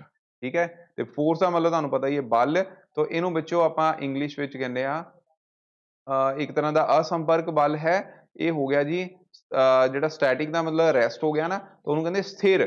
ਔਰ ਇਲੈਕਟ੍ਰਿਕ ਦਾ ਮਤਲਬ ਬਿਜਲਈ, ਸਥਿਰ ਬਿਜਲਈ ਬਲ। ਠੀਕ ਹੈ, ਸਥਿਰ ਬਿਜਲਈ ਬਲ ਇਹ ਨੋਨ ਕੰਟੈਕਟ ਫੋਰਸ ਦੀ ਐਗਜ਼ਾਮਪਲ, ਯਾਨੀ ਕਿ ਅਸੰਪਰਕ ਬਲ ਦੀ ਐਗਜ਼ਾਮਪਲ ਆ ਗਈ। ਤੁਸੀਂ ਆ ਐਕਟੀਵਿਟੀ ਆਮ ਕੀਤੀ ਹੋਏਗੀ ਬੱਚੋ, ਕਿ ਆਪਾਂ ਜਿਹੜੀ ਆ ਕੰਘੀ ਦੇ ਨਾਲ ਅਗਰ ਆਪਾਂ ਵਾਲ ਆਪਣੇ ਰਗੜਦੇ ਆ, ਠੀਕ ਹੈ, ਕੰਘੀ ਨੂੰ ਵਾਲਾਂ ਵਿੱਚ ਰਗੜਦੇ ਆ, ਤੇ ਉਹਦੇ ਨੇੜੇ ਆਪਾਂ ਪੇਪਰ ਜਾਂ ਮੰਨ ਲਓ ਮਿੱਟੀ ਦੇ ਵਿੱਚ ਹੀ ਲੈ ਗਏ, ਉਹਨੂੰ ਉਹਦੇ ਟੱਚ ਵਿੱਚ ਨਹੀਂ ਲੈਣਾ, ਸਿਰਫ ਉੱਪਰ ਰੱਖਣਾ, ਤੇ ਉਹਦੇ ਵੱਲ ਜਿਹੜੇ ਛੋਟੇ ਛੋਟੇ ਕਣ ਹੋਣਗੇ ਉਹ ਸਾਰੇ ਉਹਦੇ ਵੱਲ ਖਿੱਚੇ ਚਲੇ ਜਾਣਗੇ। ਠੀਕ ਹੈ, ਤੋ ਇਹ ਹੁੰਦਾ ਹੈ ਸਥਿਰ ਬਿਜਲਈ ਬਲ। ਕਿਉਂਕਿ ਕੌਮ ਜਿਹੜੀ ਹੈ, ਕੌਮ ਨਾਲ ਹੋਇਆ ਕਿ ਕੌਮ ਨੂੰ ਜਦੋਂ ਅਸੀਂ ਸਿਰ ਦੇ ਉੱਪਰ ਰਗੜਿਆ ਤੇ ਉਹਦੇ ਵਿੱਚ ਬੱਚੋ ਚਾਰਜ ਟਰਾਂਸਫਰ ਕਰ ਗਿਆ। ਚਾਰਜ ਮਤਲਬ ਵਾਲਾਂ ਤੋਂ ਸਾਡਾ ਚਾਰਜ ਜਿਹੜਾ ਹੈ ਉਹ ਕੰਘੀ ਦੇ ਵਿੱਚ ਚਲਾ ਗਿਆ। ਹੁਣ ਕੰਘੀ ਦੇ ਵਿੱਚ ਜਿਹੜਾ ਚਾਰਜ ਹੈ ਉਹਨ ਆਪੋਜ਼ਿਟਲੀ ਚਾਰਜ, ਯਾਨੀ ਕਿ ਉਲਟੇ ਚਾਰਜ ਪਾਰਟੀਕਲ ਜਿਹੜੇ ਆ, ਜਿੱਦਾਂ ਕਿ ਇਹ ਕਾਗਜ਼ ਦੇ ਟੁਕੜੇ ਹਨ, ਉਹਨਾਂ ਵਿੱਚੋਂ ਜਿਹੜੇ ਉਲਟੇ ਚਾਰਜ ਪਾਰਟੀਕਲਸ ਹੋਣਗੇ ਉਹਨੂੰ ਆਪਣੇ ਵੱਲ ਖਿੱਚ ਲੈਣਾ ਹੈ। ਠੀਕ ਹੈ, ਤੋ ਇਸ ਬਲ ਨੂੰ ਅਸੀਂ ਸਥਿਰ ਬਿਜਲਈ ਬਲ means electrostatic force of attraction ਆਖਦੇ ਹਾਂ। ਠੀਕ ਹੈ, ਕਿਉਂਕਿ ਅਟਰੈਕਸ਼ਨ ਹੀ ਹੋਗੀ ਤਾਂ ਮੈਂ ਵਰਡ ਅਟਰੈਕਸ਼ਨ ਯੂਜ਼ ਕਰ ਲਿਆ। ਤੋ ਗ੍ਰੈਵਿਟੇਸ਼ਨਲ ਫੋਰਸ ਅਗਲਾ ਐਗਜ਼ਾਮਪਲ, ਤੇ ਤੁਸੀਂ ਬੱਚੋ ਕਦੀ ਕੋਠੇ ਤੋਂ ਛਾਲ ਮਾਰੀ ਹੋਣੀ ਹੈ ਨਾ, ਕੋਠੇ ਕੰਧਾਂ ਤੋਂ ਵੀ ਛਾਲਾਂ ਮਾਰੀਆਂ ਹੋਣੀਆਂ। ਹੁਣ ਜਦੋਂ ਕੰਧਾਂ ਤੋਂ ਛਾਲਾਂ ਮਾਰਦੇ ਕਿਤੇ ਅਸਮਾਨ 'ਚ ਤਾਂ ਚਲੇ ਨਹੀਂ ਜਾਂਦੇ, ਤੁਸੀਂ ਕਿੱਧਰ ਨੂੰ ਆਉਂਦੇ? ਧਰਤੀ ਵੱਲ। बॉल आ बॉल ਨੂੰ ਅਸੀਂ ਅਗਰ ਥਰੋ ਕਰਦੇ ਉੱਪਰ ਨੂੰ ਤਾਂ ਉਹ ਅਲਟੀਮੇਟਲੀ ਥੋੜੀ ਡਿਸਟੈਂਸ ਕਵਰ ਕਰਕੇ ਫਿਰ ਥੱਲੇ ਨੂੰ ਹੀ ਆਊਗੀ, ਠੀਕ ਹੈ। ਪੱਤੇ ਆ, ਪੱਤੇ ਕਦੀ ਦੇਖਿਆ ਉੱਪਰ ਨੂੰ ਜਾਂਦੇ? ਨਹੀਂ, ਪੱਤੇ ਹਮੇਸ਼ਾ ਥੱਲੇ ਨੂੰ ਹੀ ਆਉਂਦੇ ਆ, ਠੀਕ ਹੈ, ਜਦੋਂ ਡਿੱਗਦੇ ਹਨ। ਜਾਂ ਫਰੂਟ ਆ, ਠੀਕ ਹੈ, ਉਹ ਵੀ ਥੱਲੇ ਨੂੰ ਹੀ ਆਉਂਦੇ ਆ, ਓਕੇ। ਤੇ ਗੁਰਤਾ ਆਕਰਸ਼ਣ, ਇਸ ਬਲ ਨੂੰ ਬੱਚੋ ਅਸੀਂ ਕੀ ਆਖਦੇ ਹਨ? ਗੁਰਤਾ ਆਕਰਸ਼ਣ ਬਲ ਆਖਦੇ ਹਾਂ, ਠੀਕ ਹੈ। ਰਿਵਰ ਪਾਣੀ ਜਿਹੜਾ ਹੈ, ਪਾਣੀ ਜਿਹੜਾ ਰਿਵਰਸ ਦੇ ਵਿੱਚ ਉਹ ਹਮੇਸ਼ਾ ਥੱਲੇ ਨੂੰ ਫਲੋ ਕਰਦਾ, ਯਾਨੀ ਕਿ ਪਹਾੜਾਂ ਤੋਂ ਥੱਲੇ ਨੂੰ ਆਉਂਦਾ, ਨਾ ਕਿ ਥੱਲੇ ਉੱਪਰ ਨੂੰ ਚਲ ਜਾਂਦਾ, ਠੀਕ ਹੈ। ਉਹਦੇ ਲਈ ਤਾਂ ਚਲੋ ਮੋਟਰ ਲਗਾਉਣੀ ਪਊਗੀ, ਓਕੇ। ਸੋ ਗ੍ਰੈਵਿਟੀ, ਇਸ ਨੂੰ ਆਖਦੇ ਹਨ ਆਪਾਂ ਗੁਰਤਾ ਆਕਰਸ਼ਣ ਬਲ। ਕੀ ਆਖਦੇ ਹਾਂ? ਗੁਰਤਾ ਆਕਰਸ਼ਣ ਬਲ, ਓਕੇ। ਗ੍ਰੈਵਿਟੇਸ਼ਨਲ ਫੋਰਸ, तो ये भी एक नॉन कॉन्टैक्ट फोर्स होगी, असंपर्क बल हो गया। तो मतलब हुण तुसीं समझ गए हो कि संपर्क बल वो होंदे जिथे संपर्क होना है, असंपर्क बल है बिना संपर्क कीते, ठीक है। तो संपर्क बल विच एग्जाम्पल आ गई मस्कुलर फोर्स यानी कि पेशी बल, फोर्स ऑफ फ्रिक्शन मतलब कि रगड़ बल, और नॉन कॉन्टैक्ट फोर्स विच तीन आ गई मैगनैटिक फोर्स यानी कि चुंबकी बल, इलैक्ट्रोस्टैटिक फोर्स ਇਹਦੇ ਵਿੱਚ ਕਿਹੜੀ ਆ ਜਾਏਗਾ? ਇਹਦੇ ਵਿੱਚ ਵਿੱਚੋਂ ਆ ਜਾਣਾ ਇਲੈਕਟ੍ਰੋਸਟੈਟਿਕ ਫੋਰਸ ਯਾਨੀ ਕਿ ਸਥਿਰ ਬਿਜਲਈ ਬਲ, ਤੇ ਲਾਸਟ ਵਿੱਚ ਆ ਗਿਆ ਗੁਰਤਾਕਰਸ਼ਣ ਬਲ ਯਾਨੀ ਕਿ ਗ੍ਰੈਵਿਟੇਸ਼ਨਲ ਫੋਰਸ, ਠੀਕ ਹੈ। ਸੋ ਇਹ ਸਾਰੇ ਤੁਸੀਂ ਹੁਣ ਪੜ੍ਹ ਲਏ। ਹੁਣ ਬੱਚਿਓ ਤੁਹਾਡਾ ਸੈਕਿੰਡ ਕੁਐਸਚਨ ਹੈ, ਦੇਖੋ ਸੈਕਿੰਡ ਕੁਐਸਚਨ ਆ ਗਿਆ ਕੰਟੈਕਟ ਫੋਰਸ ਕੀ ਹੈ? force that comes into play only when there is contact between two bodies, ठीक है। किकिंग ए फुटबॉल ਨੂੰ ਕਿੱਕ ਮਾਰਨਾ ਤੇ ਜਦੋਂ ਉਹ ਉਦੋਂ ਹੀ ਹੋਣਾ ਹੈ ਜਦੋਂ ਤੁਸੀਂ ਇੱਕ ਵਸਤੂ ਨੂੰ ਸਿੱਧੇ ਸੰਪਰਕ, ਦੂਸਰੀ ਵਸਤੂ ਦੇ ਸਿੱਧੇ ਸੰਪਰਕ ਵਿੱਚ ਆ ਜਾਵੋਗੇ, ਠੀਕ ਹੈ। ਤਾਂ ਉਹਨੂੰ ਸੰਪਰਕ ਬਲ ਆਖਾਂਗੇ। ਨॉन ਕੰਟੈਕਟ ਵਿੱਚ ਕੀ ਆ? ਸਿੱਧਾ ਕੰਟੈਕਟ ਜਿਹੜਾ ਉਹ ਨਹੀਂ ਹੋਏਗਾ, there will be no physical contact, okay. ਤੇ ਇਹਦੇ ਵਿੱਚ ਤਿੰਨ ਤਰ੍ਹਾਂ ਦੀਆਂ ਦੱਸ ਦਿੱਤੀਆਂ ਤੁਹਾਨੂੰ, ਗੁਰਤਾਕਰਸ਼ਣ ਬਲ, ਗੁਰਤਾਕਰਸ਼ਣ ਬਲ, ਸਥਿਰ ਬਿਜਲਈ ਬਲ ਤੇ ਇੱਕ ਚੁੰਬਕੀ ਬਲ, ਠੀਕ ਹੈ। ਤਿੰਨ ਇਹਦੇ ਵਿੱਚ ਗੈਰ ਸੰਪਰਕ ਬਲ ਹੋਣਗੇ। ਤੇ ਉਸ ਤੋਂ ਬਾਅਦ ਇਹ ਵਿਦਿਆਰਥੀਓ ਹੁਣ ਦੋ ਉਦਾਹਰਨਾਂ ਹਨ, ਠੀਕ ਹੈ। ਤੁਹਾਨੂੰ ਇਹ ਹੁਣ ਤੁਸੀਂ ਕਰ ਹੀ ਸਕਦੇ ਹੋ, ਪੇਸ਼ੀ ਬਲ, ਸੰਪਰਕ ਬਲ, ਰਗੜ ਬਲ, ਠੀਕ ਹੈ, ਚੁੰਬਕੀ ਬਲ, ਗੁਰਤਾਕਰਸ਼ਣ ਬਲ। ਹੁਣ ਕੋਈ ਡਾਊਟ ਨਹੀਂ ਹੋਏਗਾ ਮੈਨੂੰ ਲੱਗਦਾ, ਹੁਣ ਇਹ ਕੁਐਸਚਨ ਤੁਸੀਂ ਆਰਾਮ ਨਾਲ ਕਰ ਸਕਦੇ ਹੋ। ਇਹ ਤੁਹਾਡਾ ਕੁਐਸਚਨ ਨੰਬਰ 4 ਹੋ ਗਿਆ ਜੀ। ਉਸ ਤੋਂ ਬਾਅਦ ਗੁਰਤਾਕਰਸ਼ਣ ਬਲ, ਹੁਣ ਕਿਹੜੇ ਬੱਚਿਆਂ ਨੂੰ, ਮੈਨੂੰ ਲੱਗਦਾ ਸਾਰਿਆਂ ਨੂੰ ਪਤਾ ਹੈ ਕਿ ਬ੍ਰਹਿਮੰਡ ਵਿੱਚ ਪੁੰਜ ਰੱਖਣ ਵਾਲੀ ਹਰ ਕੋਈ ਵਸਤੂ ਦੂਜੀ ਪੁੰਜ ਵਾਲੀ ਵਸਤੂ ਨੂੰ ਆਪਣੇ ਵੱਲ ਆਕਰਸ਼ਿਤ ਕਰਦੀ ਹੈ, ਇਸ ਨੂੰ ਅਸੀਂ ਗੁਰਤਾਕਰਸ਼ਣ ਬਲ ਆਖਦੇ ਹਾਂ। मतलब कि गुरुत्वाकर्षण बल की है कि कोई भी ऑब्जेक्ट, जिदा मान लो मैं तुहानूं दस्सिया ਸੀ कि ਧਰਤੀ ਜਿਹੜੀ ਹੈ ਹਰ ਚੀਜ਼ ਨੂੰ ਆਪਣੀ ਤਰਫ ਖਿੱਚਦੀ ਹੈ, ਆਪਣੇ ਧੁਰੇ ਵੱਲ ਖਿੱਚਦੀ ਹੈ, ਉਹ ਇੱਕ ਗੁਰਤਾਕਰਸ਼ਣ ਬਲ ਹੋਵੇਗਾ, ठीक है। इदां ही बच्चों रगड़ बल, हुण तुसीं दस ही दिता कि रगड़ बल एक संपर्क बल है जो गति का विरोध करता है और एक वस्तु के उपर दूसरी वस्तु की सतह के उल्ट दिशा दे विच बल लगता है, ठीक है। तो रगड़ बल हमेशा उल्ट दिशा दे विच हुंदा है। ये भी क्वेश्चन हुण मैनूं लगदा सारे बच्चों नूं क्लीयर होवेगा, ओके। उस तो बाद नैक्सट हैगा बच्चों स्थिर बिजलई बल। ये भी तुहानूं दस ही दिता कि एक चार्जित वस्तु ने दूजी चार्जित वस्तु ते ਜਾਂ ਅਣਚਾਰजित, ਉੱਥੇ ਅਣਚਾਰजित भी हो सकती है, ਜਿਹੜਾ बल लगाना है उसनूं असीं स्थिर बिजलई बल आखांगे। ये भी एक नॉन कॉन्टैक्ट फोर्स है, ठीक है। तो force exerted by charged body on another uncharged or charged body is known as electrostatic force. This is a non contact force. Next बच्चों अंडरस्टैंडिंग बेस्ड क्वेश्चन है कि can force change the direction of motion of body. तो तुसी बच्चों देखो understanding भी कह सकते, नॉलेज बेस भी कह सकते, तुसी पढ़िया है कि बल दे नाल किसी वस्तु की दिशा जिहड़ी है बदली जा सकती है, ठीक है। तो ये एग्जाम्पल किहड़ी दे सकते हो? एग्जाम्पल तुसी कोई भी अपने जिद्दां आपां हुणी कीती सी, क्रिकेटर जिहड़ा बॉलर है, बॉल कराई, बैट्समैन ने बैट ना मारी ਤੇ बैट ਦੇ ਨਾਲ गति ਜਿਹੜੀ ਹੈ ਉਹ ਵੀ ਚੇਂਜ ਹੋਈ ਬॉल ਦੀ, ਤੇ ਦੂਸਰਾ ਉੱਥੇ ਦਿਸ਼ਾ ਵੀ ਚੇਂਜ ਹੋ ਗਈ, ਠੀਕ ਹੈ। तो इस करके ਅਸੀਂ गति ਵਿੱਚ परिवर्तन कर सकते हैं, ठीक है। इदां ही बल लगाउण ਦੇ ਨਾਲ ਜਿਹੜੀ सरल रेखा ਦੇ ਵਿੱਚ कोई गति साइकिल चल रहा है, तो जिन्ना ਤੁਸੀਂ पैडल जिन्नी जोर ਨਾਲ लगाओगे उन्नी ज़्यादा ਉਹਦੇ ਵਿੱਚ ਕੀ ਹੈ तेजी ਆਊਗੀ गति ਦੇ ਵਿੱਚ, ਤੇ दिशा भी ਉਹਦੀ ਜਿਹੜੀ ਹੈ ਉਹਨੂੰ ਮੋੜਿਆ ਜਾ ਸਕਦਾ ਹੈ ਜੇ ਆਪਾਂ हैंडल ਨੂੰ घुमा ਦਾਂਗੇ, ओके। तो अगला क्वेश्चन है बच्चों गैर संपर्क ते संपर्क बल विच अंतर स्पष्ट करो। हुण मैनूं नहीं लगदा किसी बच्चे नूं कोई प्रॉब्लम होएगी, कर ही सकते हो। संपर्क बल जदों वस्तु दे विच की है संपर्क विच, सीधे संपर्क विच आना दो वस्तुआं, असंपर्क विच सीधे तौर ते संपर्क नहीं हुंदा, ठीक है। ਉਸ ਤੋਂ ਬਾਅਦ ਸੰਪਰਕ ਬਲ ਦੂਰੀ ਤੋਂ ਹੀ ਕਾਰਜ ਨਹੀਂ ਕਰ ਸਕਦੇ, ਠੀਕ ਹੈ, ਦੂਰੀ ਤੋਂ ਕਾਰਜ ਨਹੀਂ ਕਰਦੇ, ਇਹ ਜਿਹੜੇ ਆ ਦੂਰੀ ਤੋਂ ਕਾਰਜ ਕਰ ਸਕਦੇ ਆ, ਮਤਲਬ the contact forces cannot be applied from a distance but non contact forces can be applied from a distance. For example, contact force ਵਿੱਚ force of friction ਰਗੜ ਬਲ ਔਰ non contact force ਦੇ ਵਿੱਚ magnetic force ਇਹਦੇ ਵਿੱਚ example ਹੋਏਗੀ। ਹੋਰ ਕਿਹੜੀ ਹੋ ਸਕਦੀ? ਇਲੈਕਟ੍ਰੋਸਟੈਟਿਕ ਫੋਰਸ, ਠੀਕ ਹੈ, ਸਿਰ ਬਿਜਲਈ ਬਲ, ਗੁਰਤਾਕਰਸ਼ਣ ਬਲ, ਇਹ ਸਾਰੇ ਗੈਰ ਸੰਪਰਕ ਬਲ ਹਨ। ਬਲ ਕਿੰਨੇ ਪ੍ਰਕਾਰ ਦੇ ਹੁੰਦੇ ਹਨ? ਇਹ ਵੀ ਬੱਚੋ ਹੁਣ ਤੁਹਾਨੂੰ ਕਲੀਅਰ ਹੀ ਹੈ, ਗੈਰ ਸੰਪਰਕ ਬਲ ਤੇ ਸੰਪਰਕ ਬਲ, ਠੀਕ ਹੈ, ਜਾਂ ਅਸੰਪਰਕ ਵੀ ਲਿਖ ਸਕਦੇ ਤੁਸੀਂ, ਮਤਲਬ ਬੁੱਕ ਦੇ ਵਿੱਚ ਇਹ ਨਹੀਂ ਕਿ ਇਕੱਲਾ ਗੈਰ ਲਿਖਿਆ ਤੁਸੀਂ ਉਹੀ ਲਿਖਣਾ, ਇੱਥੇ ਵਿੱਚੋਂ ਅਸੰਪਰਕ ਬਲ ਵੀ ਲਿਖਿਆ ਜਾ ਸਕਦਾ ਹੈ, ਉਹ ਵੀ ਗਲਤ ਨਹੀਂ ਹੈ। ਅਸੰਪਰਕ ਦਾ ਮਤਲਬ ਨॉन कॉन्टैक्ट, नॉन, ठीक है, और संपर्क बल ਦਾ ਮਤਲਬ ਕੰਟੈਕਟ ਫੋਰਸ। ਅਗਲਾ ਬੱਚਿਓ ਆ ਬੜੀ ਵਧੀਆ ਕਿਰਿਆ ਹੈਗੀ ਆ, ਇਹ ਤੁਸੀਂ ਕਰਨੀ ਹੈ, ਇਹ ਆਮ ਤੁਸੀਂ ਕਰਕੇ ਦੇਖਿਓ। ਇਹ ਕੀ ਹੈ ਕਿ ਇਸ ਕਿਰਿਆ ਵਿੱਚ ਹਵਾ ਦਬਾਅ ਉਤਪੰਨ ਕਰਦੀ ਹੈ, ਇਹ ਦਰਸਾਉਣਾ ਹੈ ਕਿਰਿਆ ਰਾਹੀਂ। ਤੋ ਇਹਦੇ ਲਈ ਕੀ ਕਰਨਾ, ਤੁਸੀਂ ਇੱਕ ਗਲਾਸ ਲੈ ਲੈਣਾ, ਉਸ ਗਲਾਸ ਨੂੰ ਉਹਦੇ ਐਂਡ ਤੱਕ, ਸਿਰੇ ਤੱਕ ਪਾਣੀ ਨਾਲ ਭਰ ਲੈਣਾ, ਠੀਕ ਹੈ, ਪਾਣੀ ਨਾਲ ਭਰ ਕੇ ਉਸ ਤੋਂ ਬਾਅਦ ਇੱਕ ਕਾਰਡਬੋਰਡ ਜਾਂ ਸ਼ੀਟ ਦਾ ਛੋਟਾ ਜਿਹਾ ਟੁਕੜਾ ਲੈਣਾ ਆ, ਜਿਸ ਨੂੰ ਸਿਰੇ ਦੇ ਉੱਪਰ ਪੂਰੀ ਤਰ੍ਹਾਂ ਤੁਸੀਂ ਲਗਾ ਲੈਣਾ, ਇਹਨੂੰ ਹਲਕਾ ਜਿਹਾ ਆਪਾਂ ਗਿੱਲਾ ਵੀ ਕਰ ਲਈਦਾ, ਹਲਕਾ ਜਿਹਾ ਕਾਗਜ਼ ਨੂੰ, ਠੀਕ ਹੈ, ਜ਼ਿਆਦਾ ਨਹੀਂ ਕਰਨਾ, ਪਰ ਜੇ ਨਹੀਂ ਵੀ ਕਰੋਗੇ ਤਾਂ ਵੀ ਹੋ ਜਾਂਦੀ ਹੈ। ਤੇ ਇਹਨੂੰ ਫਿਰ ਤੁਸੀਂ ਕੀ ਆ ਉਹਦੇ ਉੱਪਰ ਰੱਖ ਕੇ ਫਿਰ ਹੇਠਲੀ ਨੂੰ ਹੌਲੀ ਹੌਲੀ ਕੀ ਇਹਨੂੰ ਉਲਟਾ ਕਰ ਦੇਣਾ। ਤੁਸੀਂ ਉਲਟਾ ਕਰਕੇ ਦੇਖੋਗੇ, ਜਦੋਂ ਤੁਸੀਂ ਉਲਟਾ ਕੀਤਾ ਵਿੱਚ ਹਵਾ ਨਹੀਂ ਰਹਿਣੀ ਚਾਹੀਦੀ, ਗਲਾਸ ਵਿੱਚ ਹਵਾ ਨਹੀਂ ਰਹਿਣੀ ਚਾਹੀਦੀ, ਜੇ ਥੋੜੀ ਜਿਹੀ ਵੀ ਹਵਾ ਹੋਈ ਤਾਂ ਫਿਰ ਤੁਹਾਡਾ ਪੇਪਰ ਥੱਲੇ ਡਿੱਗ ਜਾਣਾ।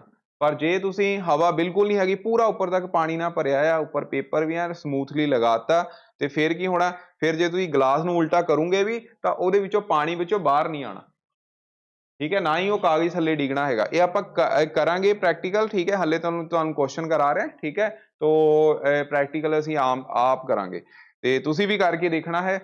ਤੋ ਇਹਦੇ ਵਿੱਚ ਸ਼ੀਟ ਜਿਹੜੀ ਹੈ, ਉਹ ਸ਼ੀਟ ਦੇ ਵਿੱਚ ਕੀ ਕੀਤਾ, ਤੇ ਇਹਦੇ ਵਿੱਚ ਕੀ ਹੈ, ਸ਼ੀਟ ਤੇ ਉਹਦੇ ਹੋਇਆ ਕੀ ਐਕਚੁਅਲ ਦੇ ਵਿੱਚ ਕਿ ਜਿਹੜਾ ਪਾਣੀ ਜਿਹੜਾ ਸੀ ਉਹ ਬਾਹਰ ਨੂੰ ਦਬਾਅ ਲਗਾ ਰਿਹਾ, ਠੀਕ ਹੈ, ਔਰ ਥੱਲਿਓਂ ਜਿਹੜਾ ਹਵਾ ਦਾ ਦਬਾਅ ਹੈ, ਹਵਾ ਦਾ ਦਬਾਅ ਜਿਹੜਾ ਹੈ ਉਹ ਉਲਟ ਦਿਸ਼ਾ ਦੇ ਵਿੱਚ ਲੱਗ ਰਿਹਾ ਹੈ, ਠੀਕ ਹੈ, ਤੇ ਪਾਣੀ ਦੇ ਭਾਰ ਤੋਂ ਜਿਹੜਾ ਹਵਾ ਵਾਯੂਮੰਡਲੀ ਦਬਾਅ ਹੈ ਉਹ ਜ਼ਿਆਦਾ ਹੋਣ ਕਰਕੇ, ਠੀਕ ਹੈ, ਜਿਹੜਾ ਪਾਣੀ ਹੈ ਦੀ ਫੋਰਸ ਜਿਹੜੀ ਕਹਿ ਸਕਦੇ ਅਸੀਂ ਕਿ ਜਿਹੜਾ ਪਾਣੀ ਕਰਕੇ ਬਲ ਲਗਾ ਰਿਹਾ ਹੈ ਉਹ ਥੱਲੇ ਨੂੰ ਲੱਗ ਰਿਹਾ, ਔਰ ਜਿਹੜੀ ਵਾਯੂਮੰਡਲੀ ਦਬਾਅ ਹੈ, ਵਾਯੂਮੰਡਲੀ ਦਬਾਅ ਉੱਥੇ ਪਾਣੀ ਦੇ ਦਬਾਅ ਨਾਲੋਂ ਕੀ ਹੈ ਜ਼ਿਆਦਾ ਹੋਣ ਕਰਕੇ ਉਹ ਅੰਦਰ ਨੂੰ ਜ਼ਿਆਦਾ ਧੱਕ ਲੱਗ ਰਹੀ, ਠੀਕ ਹੈ, ਜਿਹਦੇ ਕਰਕੇ ਫਿਰ ਕੀ ਆ ਉਹਨੂੰ ਰੋਕ ਕੇ ਰੱਖਿਆ ਹੋਇਆ, ਠੀਕ ਹੈ। ਅਸੀਂ ਇਹ ਵੀ ਕਹਿ ਸਕਦੇ ਕਿ ਦੋਨੋਂ ਆਪਸ ਦੇ ਵਿੱਚ ਬਰਾਬਰ ਹਨ, ਤਾਂ ਵੀ ਉਹ ਕੀ ਆ ਉਹ ਮੂਵ ਨਹੀਂ ਕਰੂਗੀ, ਠੀਕ ਹੈ, ਪਰ ਬੇਸਿਕਲੀ ਅਸੀਂ ਇਹ ਕਹਿੰਦੇ ਕਿ ਹਵਾ ਦਾ ਦਬਾਅ ਜਿਹੜਾ ਹੈ ਉਹ ਜ਼ਿਆਦਾ ਹੋਣ ਕਰਕੇ, ਠੀਕ ਹੈ, ਉਹਨੂੰ ਅੰਦਰ ਨੂੰ ਧੱਕ ਰਿਹਾ, ਇਸ ਕਰਕੇ ਪਾਣੀ ਜਿਹੜਾ ਉਹ ਥੱਲੇ ਡਿੱਗ ਨਹੀਂ ਰਿਹਾ।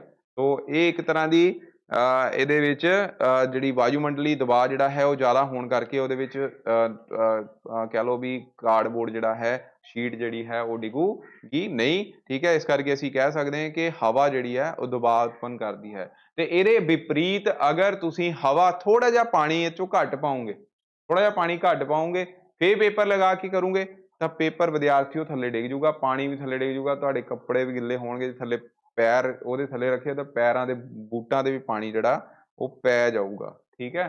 ਸੋ ਇਹ ਕਰਕੇ ਦੇਖਣਾ, ਬੜੇ ਧਿਆਨ ਨਾਲ ਕੰਮ ਕਰਨਾ ਹੈ, ਓਕੇ ਜੀ, ਐਕਟੀਵਿਟੀ ਬੜੇ ਧਿਆਨ ਨਾਲ ਕਰਨੀ ਹੈ। ਅਗਲਾ ਕੁਐਸਚਨ ਵਿੱਚੋਂ ਹੁਣ ਆ ਗਿਆ ਜੀ ਦਬਾਅ ਬੇਸਡ। ਹੁਣ ਇਹ ਤੁਹਾਡੇ ਵਰਕ ਜਿਹੜਾ ਫੋਰਸ ਹੈਗਾ, ਫੋਰਸ ਖਤਮ ਹੋ ਗਿਆ, ਹੁਣ ਹੈਗਾ ਦਬਾਅ। ਦਬਾਅ ਕੀ ਹੈ? ਦਬਾਅ ਕੀ ਹੁੰਦਾ ਹੈ ਜਿਹਨੂੰ ਅਸੀਂ ਪ੍ਰੈਸ਼ਰ ਕਹਿੰਦੇ। ਪ੍ਰੈਸ਼ਰ ਐਕਚੁਅਲ ਦੇ ਵਿੱਚ ਕੀ ਹੈਗਾ ਕਿ ਮੰਨ ਲਓ ਆ ਤੁਹਾਡੇ ਕੋਲ ਇੱਕ ਬੱਚੋ, ਇਹ ਮੈਂ ਤੁਹਾਨੂੰ ਨਾ ਇਹਦੇ ਲਈ ਤੁਸੀਂ ਕੀ ਕਰਨਾ, ਜਦੋਂ ਤੁਸੀਂ ਹੁਣ ਇਹਨੂੰ ਕਰ ਰਹੇ ਹੋ ਇਹਦੇ ਵਿੱਚ ਆਪਣਾ ਅੰਗੂਠਾ ਰਹਿਣਾ, ਅੰਗੂਠੇ ਨੂੰ ਕਿਸੇ ਵੀ ਸਰਫੇਸ ਦੇ ਉੱਪਰ, ਤੁਹਾਡੀ ਕਾਪੀ ਆ ਉਹਦੇ ਵਿੱਚ ਇਦਾਂ ਲਗਾ ਕੇ ਦੇਖੋ, ਠੀਕ ਹੈ, ਤੁਸੀਂ ਕੀ ਆ ਅੰਗੂਠੇ ਨਾਲ ਜਿਹੜਾ ਲਗਾ ਰਹੇ ਹੋ ਉਹ ਤੁਹਾਡਾ ਬਲ ਹੈ, ਤੇ ਜਿੰਨੇ ਖੇਤਰਫਲ ਵਿੱਚ, ਇਹ ਖੇਤਰਫਲ ਬਣ ਗਿਆ ਨਾ, ਸਰਕਲ ਹੋ ਗਿਆ ਤੁਹਾਡਾ, ਅੰਗੂਠਾ ਮੰਨ ਲਓ ਸਰਕੂਲਰ ਹੈ, ਜਿਹੜਾ ਤੁਸੀਂ ਬਲ ਲਗਾ ਰਹੇ ਹੋ ਉਹ 19 ਇਕਾਈ ਦੇ ਵਿੱਚ ਲੱਗ ਰਿਹਾ, ਠੀਕ ਹੈ, ਖੇਤਰਫਲ ਦੇ ਵਿੱਚ। ਤਾਂ ਪ੍ਰਤੀ ਇਕਾਈ ਖੇਤਰਫਲ ਲੱਗਿਆ ਬਲ, ਉਸ ਨੂੰ ਬੱਚਿਓ ਅਸੀਂ ਦਬਾਅ ਆਖਦੇ ਹਾਂ, ਠੀਕ ਹੈ, ਦਬਾਅ ਆਖਦੇ ਹਾਂ। ਪੈਨ ਨਾਲ ਲਿਖਦੇ ਆ ਨਾ, ਮੈਂ ਵੀ ਪੈਨ ਨਾਲ ਇੱਥੇ ਲਿਖ ਰਿਹਾ, ਤਾਂ ਇਹਦੇ ਵਿੱਚ ਤੁਸੀਂ ਦੇਖ ਰਹੇ ਹੋ ਉਹ ਪੈਨ ਜਿੱਥੇ ਚੱਲ ਰਿਹਾ, ਇਹਦਾ ਮਤਲਬ ਉੱਥੇ ਪ੍ਰੈਸ਼ਰ ਅਪਲਾਈ ਹੋ ਰਿਹਾ ਹੈ, ਠੀਕ ਹੈ, ਸਕਰੀਨ ਦੇ ਉੱਪਰ ਇੱਥੇ ਵਾਈਟ ਪੇਪਰ ਦੇ ਉੱਪਰ ਆ ਰੈੱਡ ਕਲਰ ਨਾਲ ਲਿਖ ਹੋ ਰਿਹਾ, ਇਹਦਾ ਮਤਲਬ ਉੱਥੇ ਦਬਾਅ ਲੱਗ ਰਿਹਾ। ਦਬਾਅ ਲੱਗਣਾ, ਉਹ ਪ੍ਰਤੀ ਇਕਾਈ ਬਲ, ਤੁਸੀਂ ਕਈ ਵੇਲੇ ਅਸੀਂ ਕੀ ਆ ਕਰੋੜ ਕੇ ਲਿਖਦੇ ਆ, ਹਨਾ, ਤਾਂ ਇਹਦਾ ਮਤਲਬ ਬਲ ਜ਼ਿਆਦਾ ਲਗਾਇਆ, ਠੀਕ ਹੈ, ਉਹਦੇ ਨਾਲ ਕੀ ਹੈ, ਉਹਦੇ ਨਾਲ ਸੁੰਦਰ ਲਿਖਾਈ ਵੀ ਹੁੰਦੀ ਹੈ। ਤੇ ਕਈ ਪੋਲਾ ਲਿਖਦੇ ਹਨ, ਪੋਲਾ ਲਿਖਦੇ ਟਾਈਮ ਉਹ ਕੀ ਆ ਲਿਖਾਈ ਥੋੜੀ ਜਿਹੀ ਟੇਢੀ ਮੇਢੀ ਵੀ ਹੋ ਜਾਂਦੀ ਹੈ, ਠੀਕ ਹੈ। ਤਾਂ ਉਹ ਦਬਾਅ ਹੀ ਹੁੰਦਾ ਹੈ, ਉਹ ਦਬਾਅ ਹੁੰਦਾ। ਹੋਰ ਤੁਹਾਨੂੰ ਕੋਈ ਐਗਜ਼ਾਮਪਲ ਦੱਸਦਾ, ਤੁਸੀਂ ਬੈਗ ਆ ਤੁਹਾਡੇ ਆਪਣੇ ਜਿਹੜੇ ਸਕੂਲ ਬੈਗ ਹਨ, ਸਕੂਲ ਬੈਗ ਦੇ ਉੱਪਰ ਕੀ ਹੈ ਬੈਲਟਾਂ ਲੱਗੀਆਂ ਹੁੰਦੀਆਂ, ਠੀਕ ਹੈ। ਉਸ ਬੈਲਟ ਦੀ ਹੈਲਪ ਦੇ ਨਾਲ ਤੁਸੀਂ ਕੀ ਹੈ ਬੈਗ ਨੂੰ ਚੱਕ ਕੇ, ਠੀਕ ਹੈ, ਜਾਂ ਮੋਢਿਆਂ ਦੇ ਉੱਪਰ ਚੱਕ ਕੇ ਲੈ ਕੇ ਜਾਂਦੇ ਹੋ, ਤਾਂ ਉੱਥੇ ਕੀ ਆ ਉਹ ਬੈਲਟਾਂ ਵੀ ਤੁਹਾਡੇ ਉਨੇ ਖੇਤਰਫਲ ਦੇ ਵਿੱਚ ਦਬਾਅ ਲਗਾ ਰਹੀਆਂ, ਠੀਕ ਹੈ। ਤਾਂ ਪ੍ਰਤੀ ਇਕਾਈ ਲੱਗਿਆ ਬਲ ਕੀ ਹੋਏਗਾ, ਉਹਨੂੰ ਕੀ ਕਹਿੰਦੇ ਪ੍ਰਤੀ ਇਕਾਈ ਲੱਗਿਆ ਬਲ, ਉਸ ਨੂੰ ਅਸੀਂ ਦਬਾਅ ਆਖਦੇ ਹਾਂ, ਪ੍ਰੈਸ਼ਰ ਆਖਦੇ ਹਾਂ, ਠੀਕ ਹੈ। ਤਾਂ ਇਹਦਾ ਮਤਲਬ ਇੱਥੋਂ ਤੁਸੀਂ ਹੁਣ ਜਿਹਦੀ ਇਕਾਈ ਕੱਢਣੀ ਹੋਵੇ, ਹੁਣੇ ਤੁਹਾਨੂੰ ਦੱਸਿਆ ਸੀ ਕਿ ਫੋਰਸ ਦੀ ਇਕਾਈ ਨਿਊਟਨ ਹੁੰਦੀ ਹੈ, ਇਹ ਸਾਰੇ ਬੱਚਿਆਂ ਨੇ ਯਾਦ ਰੱਖਣਾ, ਫੋਰਸ ਦੀ ਇਕਾਈ ਨਿਊਟਨ। ਤੇ ਖੇਤਰਫਲ ਵਿੱਚੋਂ ਤੁਹਾਨੂੰ ਪਤਾ ਹੈ ਖੇਤਰਫਲ ਕੱਢਦੇ ਲੰਬਾਈ ਗੁਣਾ ਚੌੜਾਈ, ਲੰਬਾਈ ਗੁਣਾ ਚੌੜਾਈ ਮਤਲਬ ਕਿ ਮੀਟਰ ਗੁਣਾ ਮੀਟਰ, ਠੀਕ ਹੈ। ਤਾਂ ਆਮ ਜਿਹੜੇ ਬੱਚੇ ਥੋੜੇ ਬਹੁਤੇ ਨੌਲੇਜ ਰੱਖਦੇ ਆ ਮੈਥ ਦੀ, ਉਹਨਾਂ ਨੂੰ ਪਤਾ ਹੀ ਹੋਏਗਾ ਕਿ ਮੀਟਰ ਵਰਗ ਮੀਟਰ ਹੁੰਦਾ ਹੈ ਖੇਤਰਫਲ, ਠੀਕ ਹੈ। ਤੇ ਇਹ ਨਿਊਟਨ ਪਰ ਮੀਟਰ ਸਕੁਅਰ ਆ ਗਿਆ, ਨਿਊਟਨ ਪਰ ਮੀਟਰ ਸਕੁਅਰ, ਜਿਸ ਨੂੰ ਅਸੀਂ ਪਾਸਕਲ ਵੀ ਕਹਿੰਦੇ ਹਾਂ, ਪਾਸਕਲ ਪਰਸਨ ਦਾ ਨੇਮ ਹੈ, ਠੀਕ ਹੈ। Newton per metre, very important question, newton per metre square, ठीक है, not newton per metre square, ठीक है। न्यूटन यानी कि न्यूटन ਨੂੰ न्यूटन ही कहना है, प्रति वर्ग खेत्रफल, प्रति वर्ग खेत्रफल, ठीक है, या प्रति वर्ग मीटर कहांगे, प्रति वर्ग मीटर। प्रति ਦਾ मतलब ਹੁੰਦਾ ਹੈ ਬਟਾ, प्रति ਦਾ मतलब, पर ਦਾ मतलब ਬਟਾ। मैं ਇਹ क्वेश्चन चलो अलग ਅਸੀਂ ਕਰਾਂਗੇ, ਅੱਗੇ ਜਾ ਕੇ ਆਏਗਾ। ਆ ਦੇਖੋ फोर्स ਇੱਥੇ आ गया, फोर्स पास्कल ਇਹਦੇ यूनिट हो गए, प्रति न्यूटन पर मीटर स्क्वायर, ठीक है। तो इन्हों लिखना बोलना कितना है, न्यूटन पर मीटर स्क्वायर, यानी कि होया किहदे बराबर, न्यूटन m की पावर -2 है। ये आम बच्चे गलती कर जाते, m की पावर -2 आनी है और -2 ही लिखनी है, ठीक है। उस तो बाद दूसरी इकाई तुहानूं दसी पास्कल, ठीक है, पास्कल, ओके, पास्कल याद रखना है। पंजाबी च इहनूं उदां ही कहना न्यूटन, ठीक है, प्रति, पर दा मतलब प्रति वर्ग मीटर, प्रति वर्ग मीटर ਇਹਦਾ ਨਾਮ ਹੋਵੇਗਾ, ठीक है। ਤੇ ਹੁਣ ਬੱਚਿਓ ਇੱਕ ਆ ਪੁਆਇੰਟ ਲਿਖਿਆ ਹੈ ਕਿ ਜਿੰਨਾ ਛੋਟਾ ਖੇਤਰਫਲ ਹੋਏਗਾ ਉਨਾ ਜ਼ਿਆਦਾ ਪ੍ਰੈਸ਼ਰ ਲੱਗੇਗਾ, ਉਨਾ ਜ਼ਿਆਦਾ ਪ੍ਰੈਸ਼ਰ ਜਿਹੜਾ ਲੱਗੇਗਾ। ਮੈਂ ਤੁਹਾਨੂੰ ਇੱਕ ਸਿਚੁਏਸ਼ਨ ਦਿੰਦਾ, ਹੁਣ ਦੇਖੋ ਇਹ ਸਿਚੁਏਸ਼ਨ ਤੁਸੀਂ ਆਪ ਸਮਝਿਓ। ਸਿਚੁਏਸ਼ਨ ਹੈਗੀ ਆ ਕਿ ਮੇਰੇ ਕੋਲ ਮੰਨ ਲਓ ਆ ਬਲੌਕ ਆ, ਠੀਕ ਹੈ, ਇਹ ਇਦਾਂ ਦਾ ਬਲੌਕ ਹੈ ਜੀ, ਠੀਕ ਹੈ। ਬਲੌਕ ਇਹ ਚਲੋ ਥੋੜਾ ਕਿਊਬਿਕਲ ਬਣ ਗਿਆ, ਅਸੀਂ ਕਿਊਬੋਇਡਲ ਬਲੌਕ ਲੈ ਲੈਣੇ, ਜਿੱਦਾਂ ਤੁਹਾਡੀ ਮਾਚਿਸ ਦੀ ਤੀਲੀ ਹੈ ਜਾਂ ਜੋਮੈਟਰੀ ਬਾਕਸ ਹੈ, ਠੀਕ ਹੈ। ਜੋਮੈਟਰੀ ਬਾਕਸ ਇਦਾਂ ਹੈ, ਮੰਨ ਲਓ ਆਹ ਜਿਹੜੀ ਜੋਮੈਟਰੀ ਬਾਕਸ ਹੀ ਹੈ। ਹੁਣ ਇਹਦਾ ਭਾਰ ਤਾਂ ਸੇਮ ਹੀ ਹੋਣਾ, ਭਾਰ ਸੇਮ ਆ ਤੇ ਬਲ ਵੀ ਸੇਮ ਹੀ ਲੱਗਣਾ। ਭਾਰ ਬਲ ਤੇ ਡਿਪੈਂਡ ਕਰਦਾ ਹੈ, ਠੀਕ ਹੈ। ਫੋਰਸ ਦਾ ਫਾਰਮੂਲਾ ਐਕਚੁਅਲ ਵਿੱਚ ਹੁੰਦਾ ਹੈ ਪੁੰਜ ਗੁਣਾ ਗੁਰੂਤਾਕਰਸ਼ਣ, ਜਿਹੜੀ ਹੈ ਇਹਨੂੰ ਪ੍ਰਵੇਗ ਕਹਿੰਦੇ ਆ ਉੱਦਾਂ ਇੰਗਲਿਸ਼ ਦੇ ਵਿੱਚ, ਇਹਨੂੰ ਕਹਿੰਦੇ ਨੇ ਐਕਸਲੇਸ਼ਨ, ਠੀਕ ਹੈ, m/g ਇਹ weight ਹੁੰਦਾ ਹੈ। ਚਲੋ ਹਾਇਰ ਗ੍ਰੇਡ 9ਵੀਂ ਕਲਾਸ ਤੁਸੀਂ ਅਗਲੇ ਸਾਲ ਪੜ੍ਹੋਗੇ, ਫਿਲਹਾਲ ਤੁਹਾਨੂੰ ਮਤਲਬ ਇੱਥੇ ਹੈ ਨਹੀਂ। ਤਾਂ ਇਹਦੇ ਵਿੱਚ ਫੋਰਸ ਭਾਰ ਜਿਹੜਾ ਹੈ ਉਹਦਾ ਨਿਊਟਨ ਹੀ ਰਹੂਗਾ। ਜੇਕਰ ਇਹਦੇ ਵਿੱਚ ਦੋ ਤਰੀਕੇ ਹਨ, ਇੱਥੇ ਤੁਸੀਂ ਇਸ ਨੂੰ ਧਰਤੀ ਤੇ ਇਦਾਂ ਰੱਖ ਦਿੱਤਾ, ਠੀਕ ਹੈ, ਇਹ ਤੁਸੀਂ ਨਾਲ ਕਾਪੀ ਤੇ ਵੀ ਬਣਾਉਣਾ ਹੈ ਬੱਚੋ, ਤਾਂ ਕਿ ਤੁਹਾਨੂੰ ਆਈਡੀਆ ਰਵੇ ਕਨਸੈਪਟ ਦਾ। ਤੇ ਜੇਕਰ ਤੁਸੀਂ ਇਹਨੂੰ ਇਸ ਤਰ੍ਹਾਂ ਰੱਖਦੇ ਹੋ, ਠੀਕ ਹੈ, ਤੇ ਦੂਜੀ ਸਿਚੁਏਸ਼ਨ 'ਚ ਤੁਸੀਂ ਇਹੀ ਬਾਕਸ ਨੂੰ ਬੱਚੋ ਇਦਾਂ ਰੱਖ ਦਿੱਤਾ, ਠੀਕ ਹੈ, ਉਲਟਾ ਕਰਕੇ ਰੱਖ ਦਿੱਤਾ। ਆ ਲਓ, ਇਹਦੇ ਵਿੱਚ ਕੀ ਹੋਇਆ, ਆ ਜਿਹੜਾ ਤਿੱਖਾ ਪਾਸਾ ਹੈ ਇਹਦਾ ਛੋਟਾ ਪਾਸਾ ਉਹ ਧਰਤੀ ਤੇ ਲੱਗ ਗਿਆ, ਦੂਜੇ ਦੇ ਵਿੱਚ ਜਿਹੜਾ ਬਰੋਡ ਚੌੜਾ ਪਾਸਾ ਸੀ ਉਹ ਧਰਤੀ ਤੇ ਲੱਗਾ। ਹੁਣ ਇਹਦਾ ਖੇਤਰਫਲ ਜ਼ਿਆਦਾ ਹੋਣਾ, ਇਹਦਾ ਖੇਤਰਫਲ ਜ਼ਿਆਦਾ ਹੋਣਾ ਔਰ ਇਹਦਾ ਘੱਟ ਹੋਣਾ। ਇਹਦਾ ਮਤਲਬ ਇੱਥੇ ਦਬਾਅ ਜਿਹੜਾ ਹੈ ਉਹ ਇਹਦਾ ਜ਼ਿਆਦਾ ਹੋਏਗਾ, ਪ੍ਰੈਸ਼ਰ ਇਹਦਾ ਜ਼ਿਆਦਾ ਹੋਣਾ, ਠੀਕ ਹੈ, ਇਸ ਕੇਸ ਦੇ ਵਿੱਚ, ਕਿਉਂਕਿ ਇੱਥੇ ਖੇਤਰਫਲ ਘੱਟ ਗਿਆ।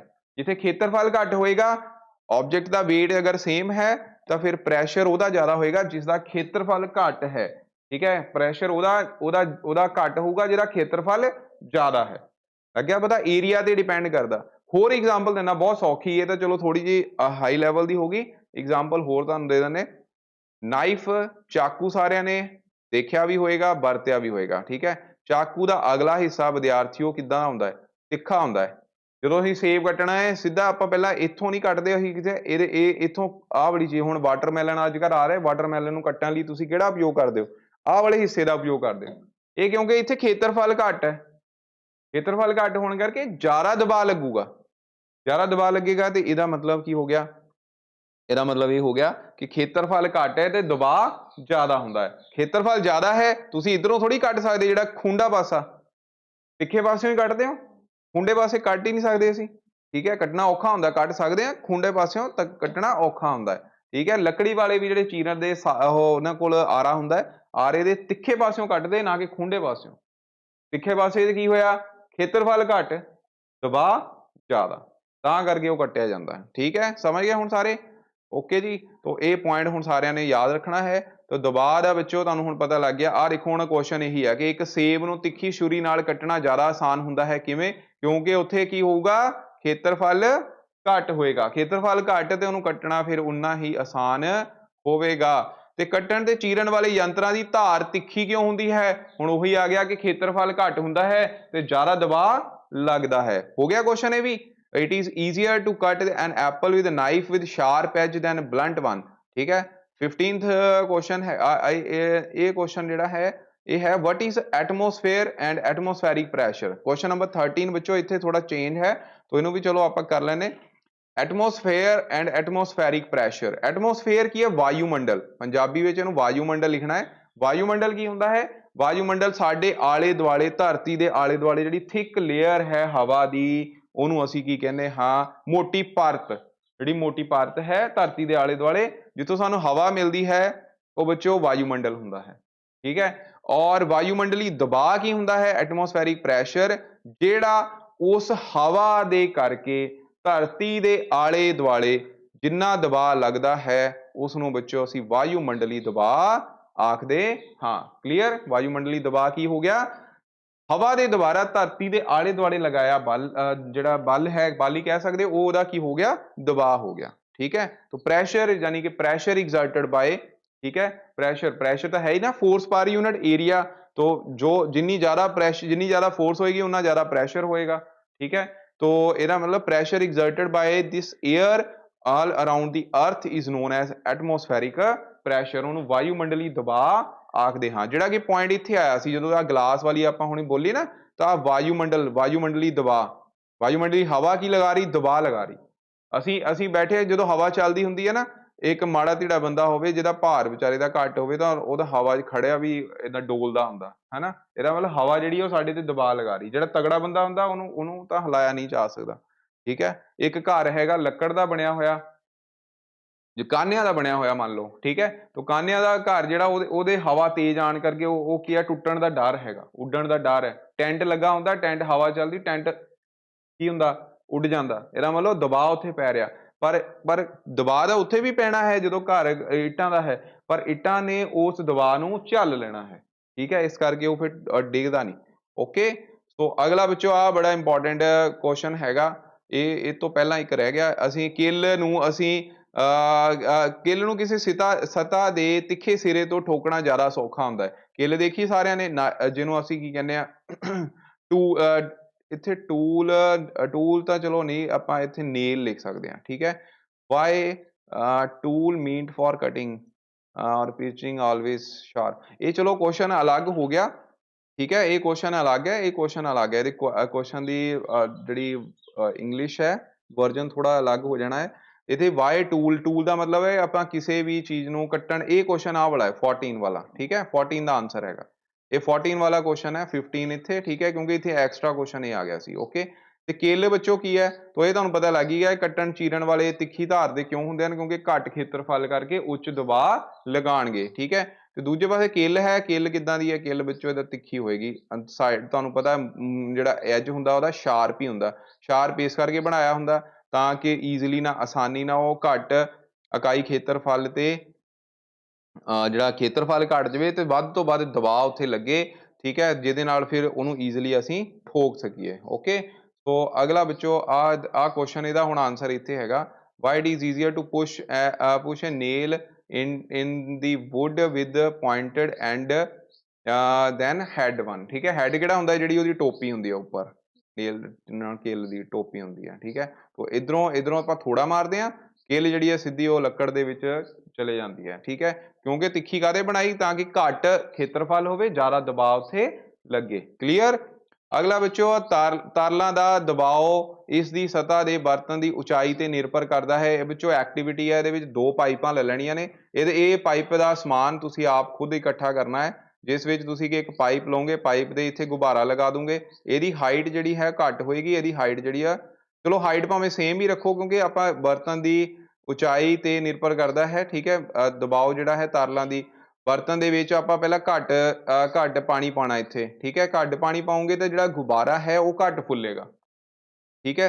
ਤੇ ਜੇ ਤੁਸੀਂ ਜ਼ਿਆਦਾ ਪਾਣੀ ਪਾ ਦੋਗੇ, ਉਚਾਈ ਵੱਧ ਗਈ, ਉਹਦੇ ਨਾਲ ਗੁਬਾਰਾ ਜ਼ਿਆਦਾ ਫੁੱਲ ਜਾਏਗਾ। ਇਹਦਾ ਮਤਲਬ ਜਦੋਂ ਪਾਣੀ ਦੀ ਉਚਾਈ ਜ਼ਿਆਦਾ ਹੋਏਗੀ ਉਨਾ ਦਬਾਅ ਜਿਹੜਾ ਉਹ ਜ਼ਿਆਦਾ ਹੋਏਗਾ, ਠੀਕ ਹੈ। ਸਮੁੰਦਰ ਸਾਰਿਆਂ ਨੇ ਦੇਖਿਆ ਹੋਏਗਾ, ਸਮੁੰਦਰ ਦੇ ਤਲ ਤੇ ਬੱਚੋ ਪ੍ਰੈਸ਼ਰ ਜਿਹੜਾ ਹੈ ਘੱਟ ਹੁੰਦਾ ਹੈ, ਜਿੱਦੀ ਆਪਾਂ ਸਮੁੰਦਰ ਦੇ ਅੰਦਰੂਨੀ ਭਾਗ 'ਚ ਜਾਂਦੇ ਉਨਾ ਪ੍ਰੈਸ਼ਰ ਉੱਥੇ ਵੱਧਦਾ ਜਾਂਦਾ ਹੈ, ਯਾਦ ਰੱਖਣਾ ਹੈ, ਠੀਕ ਹੈ। ਪ੍ਰੈਸ਼ਰ ਥੱਲੇ ਨੂੰ ਵੱਧਦਾ ਹੈ, ਉੱਪਰ ਨੂੰ ਹਵਾ ਦਾ ਦਬਾਅ ਜਿਹੜਾ ਉਹ ਘਟਦਾ ਹੈ। ਜੇ ਆਪਾਂ ਐਲਟੀਟਿਊਡ ਤੇ ਚਲ ਜਾਾਂਗੇ, ਠੀਕ ਹੈ, ਉਚਾਈ ਤੇ ਚਲ ਜਾਾਂਗੇ, ਮੰਨ ਲਓ ਤੁਸੀਂ ਹਿਮਾਚਲ ਪ੍ਰਦੇਸ਼ ਚਲ ਜਾਓ ਜਾਂ ਜੰਮੂ ਕਸ਼ਮੀਰ ਚਲ ਜਾਓ ਤਾਂ ਉੱਥੇ ਹਵਾ ਦਾ ਦਬਾਅ ਘੱਟ ਹੋਏਗਾ। ਲੇਹ ਲਦਾਖ ਚਲ ਜਾਓ, ਉੱਥੇ ਹਵਾ ਦਾ ਦਬਾਅ ਘੱਟ ਹੋਏਗਾ, ਉੱਥੇ ਹਵਾ ਪਤਲੀ ਹੋਏਗੀ, ਸਾਡਾ ਸਾਹ ਲੈਣਾ ਸੌਖਾ ਨਹੀਂ ਹੋਵੇਗਾ, ਠੀਕ ਹੈ। ਸਾਹ ਲੈਣਾ ਸੌਖਾ ਨਹੀਂ ਹੋਵੇਗਾ, ਓਕੇ। ਥੱਲੇ ਜਿਹੜਾ ਪ੍ਰੈਸ਼ਰ ਜ਼ਿਆਦਾ ਹੁੰਦਾ ਹੈ, ਤੇ ਜਿਹੜੇ ਸਿਲੰਡਰ ਲੈ ਕੇ ਜਾਂਦੇ, ਆਕਸੀਜਨ ਦੇ ਸਿਲੰਡਰ ਲੈ ਕੇ ਜਾਂਦੇ, ਨੀਚੇ ਹਵਾ ਘੱਟ ਹੁੰਦੀ ਹੈ ਪਰ ਪ੍ਰੈਸ਼ਰ ਉੱਥੇ ਦਬਾਅ ਜਿਹੜਾ ਹੈਗਾ ਉਹ ਜ਼ਿਆਦਾ ਹੁੰਦਾ ਹੈ, ਪਾਣੀ ਦਾ ਦਬਾਅ ਜਿਹੜਾ ਉਹ ਥੱਲੇ ਜ਼ਿਆਦਾ ਹੁੰਦਾ ਹੈ, ਓਕੇ। ਤੋ ਇਹ ਬੱਚੋ ਅੱਗੇ ਹੈਗਾ ਕਿ ਕਿਰਿਆ ਰਾਹੀਂ ਦਰਸਾਓ ਕਿ ਤਾਰਲਾਂ ਦਾ ਦਬਾਅ ਦੀ ਡੂੰਘਾਈ ਨਾਲ ਵੱਧਦਾ ਹੈ, ਇਹੋ ਹੀ ਆ ਗਿਆ, ਠੀਕ ਹੈ। ਇਹਦੇ ਵਿੱਚ ਤੁਸੀਂ ਕੀ ਕਰਨਾ, ਇਹਦੇ ਵਿੱਚ ਆ ਕੰਟੇਨਰ ਲੈਣਾ, ਠੀਕ ਹੈ। ਕੰਟੇਨਰ ਲੈ ਕੇ ਇਹਦੇ 3 ਛੇਕ ਕਰ ਲੈਣੇ, 1 2 3। ਇਹ ਤੁਸੀਂ ਆਪ ਵੀ ਕਰ ਸਕਦੇ ਹੋ, ਇੱਕ ਜਿਹੜਾ ਮੰਨ ਲਓ ਤੁਸੀਂ ਇੱਕ ਬੋਟਲ ਲਈ, ਬੋਟਲ ਦੇ 3 ਛੇਕ ਕਰ ਲੈ, ਠੀਕ ਹੈ। ਤਾਂ ਪਹਿਲੇ ਛੇਕ ਦੇ ਵਿੱਚ ਤੁਸੀਂ ਦੇਖੋਗੇ ਪਾਣੀ ਉੱਪਰ ਤੱਕ ਭਰ ਲੈਣਾ, ਇਹ ਛੇਕਾਂ ਦੇ ਉੱਪਰੋਂ ਆਪਣੇ ਹੱਥ ਹਟਾ ਲੈਣੇ, ਤੁਸੀਂ ਦੇਖਣਾ ਇੱਥੇ ਹੱਥ ਨਾਲ ਪਹਿਲਾਂ ਮਤਲਬ ਬੰਦ ਕਰਕੇ ਰੱਖਣਾ, ਪਾਣੀ ਚੰਗੀ ਤਰ੍ਹਾਂ ਭਰ ਲੈਣਾ। ਜਿੱਦੀ ਤੁਸੀਂ ਹੱਥ ਹਟਾਉਣਾ, ਜਿਹੜਾ ਨੀਚੇ ਵਾਲਾ ਹੈ ਉਹਦਾ ਪਾਣੀ ਦੂਰ ਜਾ ਕੇ ਡਿੱਗੂਗਾ, ਇਹਦਾ ਮਤਲਬ ਥੱਲੇ ਦਬਾਅ ਜ਼ਿਆਦਾ ਸੀ, ਜਿਹੜਾ ਇਹ ਹੋਏਗਾ ਇਹ ਨੇੜੇ ਡਿੱਗੇਗਾ, ਠੀਕ ਹੈ, ਇਹ ਹੋਰ ਨੇੜੇ ਡਿੱਗੇਗਾ, ਲੱਗਾ ਪਤਾ। ਤਾਂ ਮਤਲਬ ਕਿ ਡੂੰਘਾਈ ਤੇ ਕੀ ਹੈ, ਦਬਾਅ ਜ਼ਿਆਦਾ ਹੈ, ਜ਼ਿਆਦਾ ਦਬਾਅ ਹੋਣ ਕਰਕੇ ਕੀ ਹੋਇਆ, ਪਾਣੀ ਵੀ ਦੂਰ ਜਾ ਕੇ ਡਿੱਗਿਆ, ਓਕੇ। ਇਹ 17th ਕੁਐਸਚਨ ਹੈ। 18th ਬੱਚੋ ਇਹਦੇ ਵਿੱਚ ਵਾਯੂਮੰਡਲੀ ਦਬਾਅ ਉਤਪੰਨ ਕਰਦਾ ਹੈ, ਇਹਦੇ ਲਈ ਵਾਯੂਮੰਡਲ ਦਬਾਅ ਉਤਪੰਨ ਕਰਦਾ ਹੈ, ਇਹਦੇ ਲਈ ਕਿਰਿਆ ਕਰਨੀ ਹੈ, ਤਾਂ ਕਿਰਿਆ ਲਈ ਅਸੀਂ ਕੀ ਹੈ, ਇੱਕ ਸ਼ੱਕਰ ਲੈ ਲੈਣਾ, ਠੀਕ ਹੈ। ਸ਼ੱਕਰ ਮਤਲਬ ਕਿ ਕੋਈ ਚੂਸਕ, ਠੀਕ ਹੈ। ਸ਼ੱਕਰ ਤੁਸੀਂ ਬਾਜੇ ਟਾਈਪ ਹੁੰਦਾ, ਉਹਦੇ ਵਿੱਚ ਵੀ ਹੁੰਦਾ ਹੈ, ਠੀਕ ਹੈ, ਉਹ ਲੈ ਲੈਣਾ। ਉਹਨੂੰ ਤੁਸੀਂ ਕੀ ਕਰੋ ਬੱਚੋ, ਇਹਦੇ ਵਿੱਚ ਜਿੱਦਾਂ ਇਹਨਾਂ ਨੇ ਮਤਲਬ ਲਿਖਿਆ ਹੋਇਆ ਕਿ ਸਮਤਲ ਸਤ੍ਹਾ ਤੇ ਉਹਨੂੰ ਜ਼ੋਰ ਨਾਲ ਦਬਾਉਣਾ, ਤੇ ਦਬਾਉਣ ਦੇ ਨਾਲ ਕੀ ਹੋਣਾ, ਉਹਦੇ ਅੰਦਰ ਜਿਹੜੀ ਹਵਾ ਹੈ, ਹਵਾ ਜਿਹੜੀ ਨਿਕਲ ਜਾਣੀ, ਉਹਦੇ ਨਾਲ ਅੰਦਰ ਵੈਕਿਊਮ ਕ੍ਰੀਏਟ ਹੋ ਜਾਣਾ, ਤੇ ਫਿਰ ਉਹ ਉਹਦੇ ਨਾਲ ਕੰਧ ਦੇ ਨਾਲ ਜਾ ਕੇ ਚਿਪਕ ਜਾਊਗਾ, ਠੀਕ ਹੈ। ਤਾਂ ਇਹ ਫਿਰ ਕਿਰਿਆ ਦਰਸਾਉਂਦੀ ਹੈ ਕਿ ਵਾਯੂਮੰਡਲੀ ਦਬਾਅ ਉਤਪੰਨ ਕਰਦਾ ਹੈ, ਵਾਯੂਮੰਡਲ ਜਿਹੜਾ ਹੈ ਉਹ ਕੀ ਦਬਾਅ ਉਤਪੰਨ ਕਰਦਾ ਹੈ, ਓਕੇ। ਤਾਂ ਇਹ ਐਕਟੀਵਿਟੀ ਬੇਸਡ ਹੈ, ਇੱਥੇ ਹੁਣ ਸਿਰਫ ਥੋੜਾ ਜਿਹਾ ਤੁਹਾਨੂੰ ਸਮਝਾ ਦਿੱਤਾ ਮੈਂ। ਅਗਲਾ ਬੱਚੋ ਆ ਕੁਐਸਚਨ ਹੈਗਾ, why are we not crushed under the huge atmosphere pressure. ਵਾਯੂਮੰਡਲੀ ਦਬਾਅ ਜਿਹੜਾ ਬਹੁਤ ਜ਼ਿਆਦਾ ਹੋਣ ਕਰਕੇ ਅਸੀਂ ਫਿਰ ਪਿਚਕਦੇ ਕਿਉਂ ਨਹੀਂ ਹੈਗੇ, ਹਵਾ ਦਾ ਦਬਾਅ ਜ਼ਿਆਦਾ ਹੈ ਮੈਂ ਦੱਸਿਆ, ਪਰ ਸਾਡੀ ਬੋਡੀ ਜਿਹੜੀ ਹੈ ਉਹ ਪਿਚਕਦੀ ਨਹੀਂ ਹੈਗੀ। ਕਾਰਨ ਕੀ ਹੈ, ਕਿਉਂਕਿ ਸਾਡੇ ਸਰੀਰ ਦਾ ਅੰਦਰ ਦਬਾਅ ਜਿਹੜਾ ਹੈ ਉਹ ਵਾਯੂਮੰਡਲ ਦੇ ਦਬਾਅ ਦੇ ਕੀ ਹੈ, ਬਰਾਬਰ, ਦੋਨੋਂ ਬਰਾਬਰ ਦਬਾਅ ਹੋਣ ਕਰਕੇ ਅਸੀਂ ਪਿਚਕਦੇ ਨਹੀਂ ਹੈਗੇ। ਤੁਹਾਨੂੰ ਦੱਸਿਆ ਨਾ, ਇਕੁਅਲ ਫੋਰਸ, ਜੇ ਇਕੁਅਲ ਫੋਰਸ ਹੋਣਗੀਆਂ ਤੇ ਫਿਰ ਕੀ ਹੋਏਗਾ, ਫਿਰ ਉਹ ਬੋਡੀ ਉੱਥੇ ਹੀ ਰਹੂਗੀ। ਤੇ ਇਹੀ ਕਾਰਨ ਸਾਡੀ ਬੋਡੀ ਦਾ ਅੰਦਰਲਾ ਦਬਾਅ ਜਿਹੜਾ ਹੈਗਾ ਉਹ ਵਾਯੂਮੰਡਲੀ ਦਬਾਅ ਦੇ ਕੀ ਹੈ, ਬਰਾਬਰ ਹੈ, ਠੀਕ ਹੈ। ਤੇ ਬੱਚੋ ਡੈਮ ਜਿਹੜੇ ਨੇ, ਡੈਮ ਤੁਸੀਂ ਦੇਖਿਆ ਹੋਣਾ ਥੱਲਿਓ ਜ਼ਿਆਦਾ ਚੌੜੇ ਬਣਾਏ ਜਾਂਦੇ, ਟ੍ਰਾਇੰਗੂਲਰ ਸ਼ੇਪ ਦੇ ਹੁੰਦੇ ਡੈਮ। ਕਾਰਨ ਕੀ ਹੁੰਦਾ, ਕਿਉਂਕਿ ਥੱਲੇ ਪਾਣੀ ਦਾ ਦਬਾਅ ਜ਼ਿਆਦਾ ਹੈ। ਜੇ ਇਹੀ ਤੁਸੀਂ ਕੰਧ ਇਦਾਂ ਦੀ ਬਣਾ ਦੂੰਗੇ ਰੈਕਟੈਂਗਲ, ਠੀਕ ਹੈ, ਇਸ ਕਿਊਬੋਇਡਿਕ ਸ਼ੇਪ ਦੇ, ਤਾਂ ਉਹਦੇ ਨਾਲ ਕੀ ਹੋਣਾ, ਉਹਦੇ ਨਾਲ ਬੱਚੋ ਥੱਲਿਓਂ ਟੁੱਟਣ ਦੇ ਚਾਂਸ ਹੈ, ਡੈਮ ਜਿਹੜਾ ਹੈ ਟੁੱਟਣ ਦੇ ਚਾਂਸਿਸ ਜ਼ਿਆਦਾ ਹੋਣਗੇ, ਠੀਕ ਹੈ। ਤਾਂ ਇਹ ਬੱਚੋ ਹੁਣ ਸਹੀ ਗਲਤ ਹਨ, ਇਹ ਫਟਾਫਟ ਕਰ ਲੈਣੇ ਆਪਾਂ। ਇਹਦੇ ਵਿੱਚ ਹੈਗਾ ਕਿ ਤਾਰਲਾਂ ਦਾ ਬਰਤਨ ਦੀ ਸਤ੍ਹਾ ਦੇ ਦਬਾਅ ਸਭ ਤੋਂ ਘੱਟ ਹੁੰਦਾ ਹੈ, ਬੱਚੋ ਇਹ ਗਲਤ ਹੈ। Liquid pressure is least at bottom, bottom ਦੇ ਉੱਪਰ ਇਹ ਕੀ ਹੈ, ਬਾਟਮ ਇੱਥੇ ਤਲ ਦਾ ਮਤਲਬ ਬਾਟਮ ਆ ਗਿਆ, ਠੀਕ ਹੈ। ਉਸ ਤੋਂ ਬਾਅਦ ਰਗੜ ਬਲ ਇੱਕ ਗੈਰ ਸੰਪਰਕ ਬਲ ਹੈ, ਗਲਤ ਹੈ ਬੱਚੋ, ਠੀਕ ਹੈ, ਫਾਲਸ ਹੈ। ਫੋਰਸ ਆਫ ਫ੍ਰਿਕਸ਼ਨ ਕੀ ਹੈ, ਕੰਟੈਕਟ ਫੋਰਸ ਹੈ। ਅਗਲਾ ਚੁੰਬਕ ਦਾ ਉੱਤਰੀ ਧਰੁਵ ਉਸਦੇ ਦੱਖਣੀ ਧਰੁਵ ਨੂੰ ਆਕਰਸ਼ਿਤ ਕਰੇਗਾ, ਇਹ ਬੱਚੋ ਗਲਤ ਹੈ। ਆਕਰਸ਼ਿਤ ਦਾ ਮਤਲਬ ਹੈ ਇੱਥੇ ਰਿਪਲਸ਼ਨ, ਰਿਪਲਸ਼ਨ ਹੀ ਉੱਥੇ ਅਟਰੈਕਸ਼ਨ ਹੁੰਦੀ ਹੈ।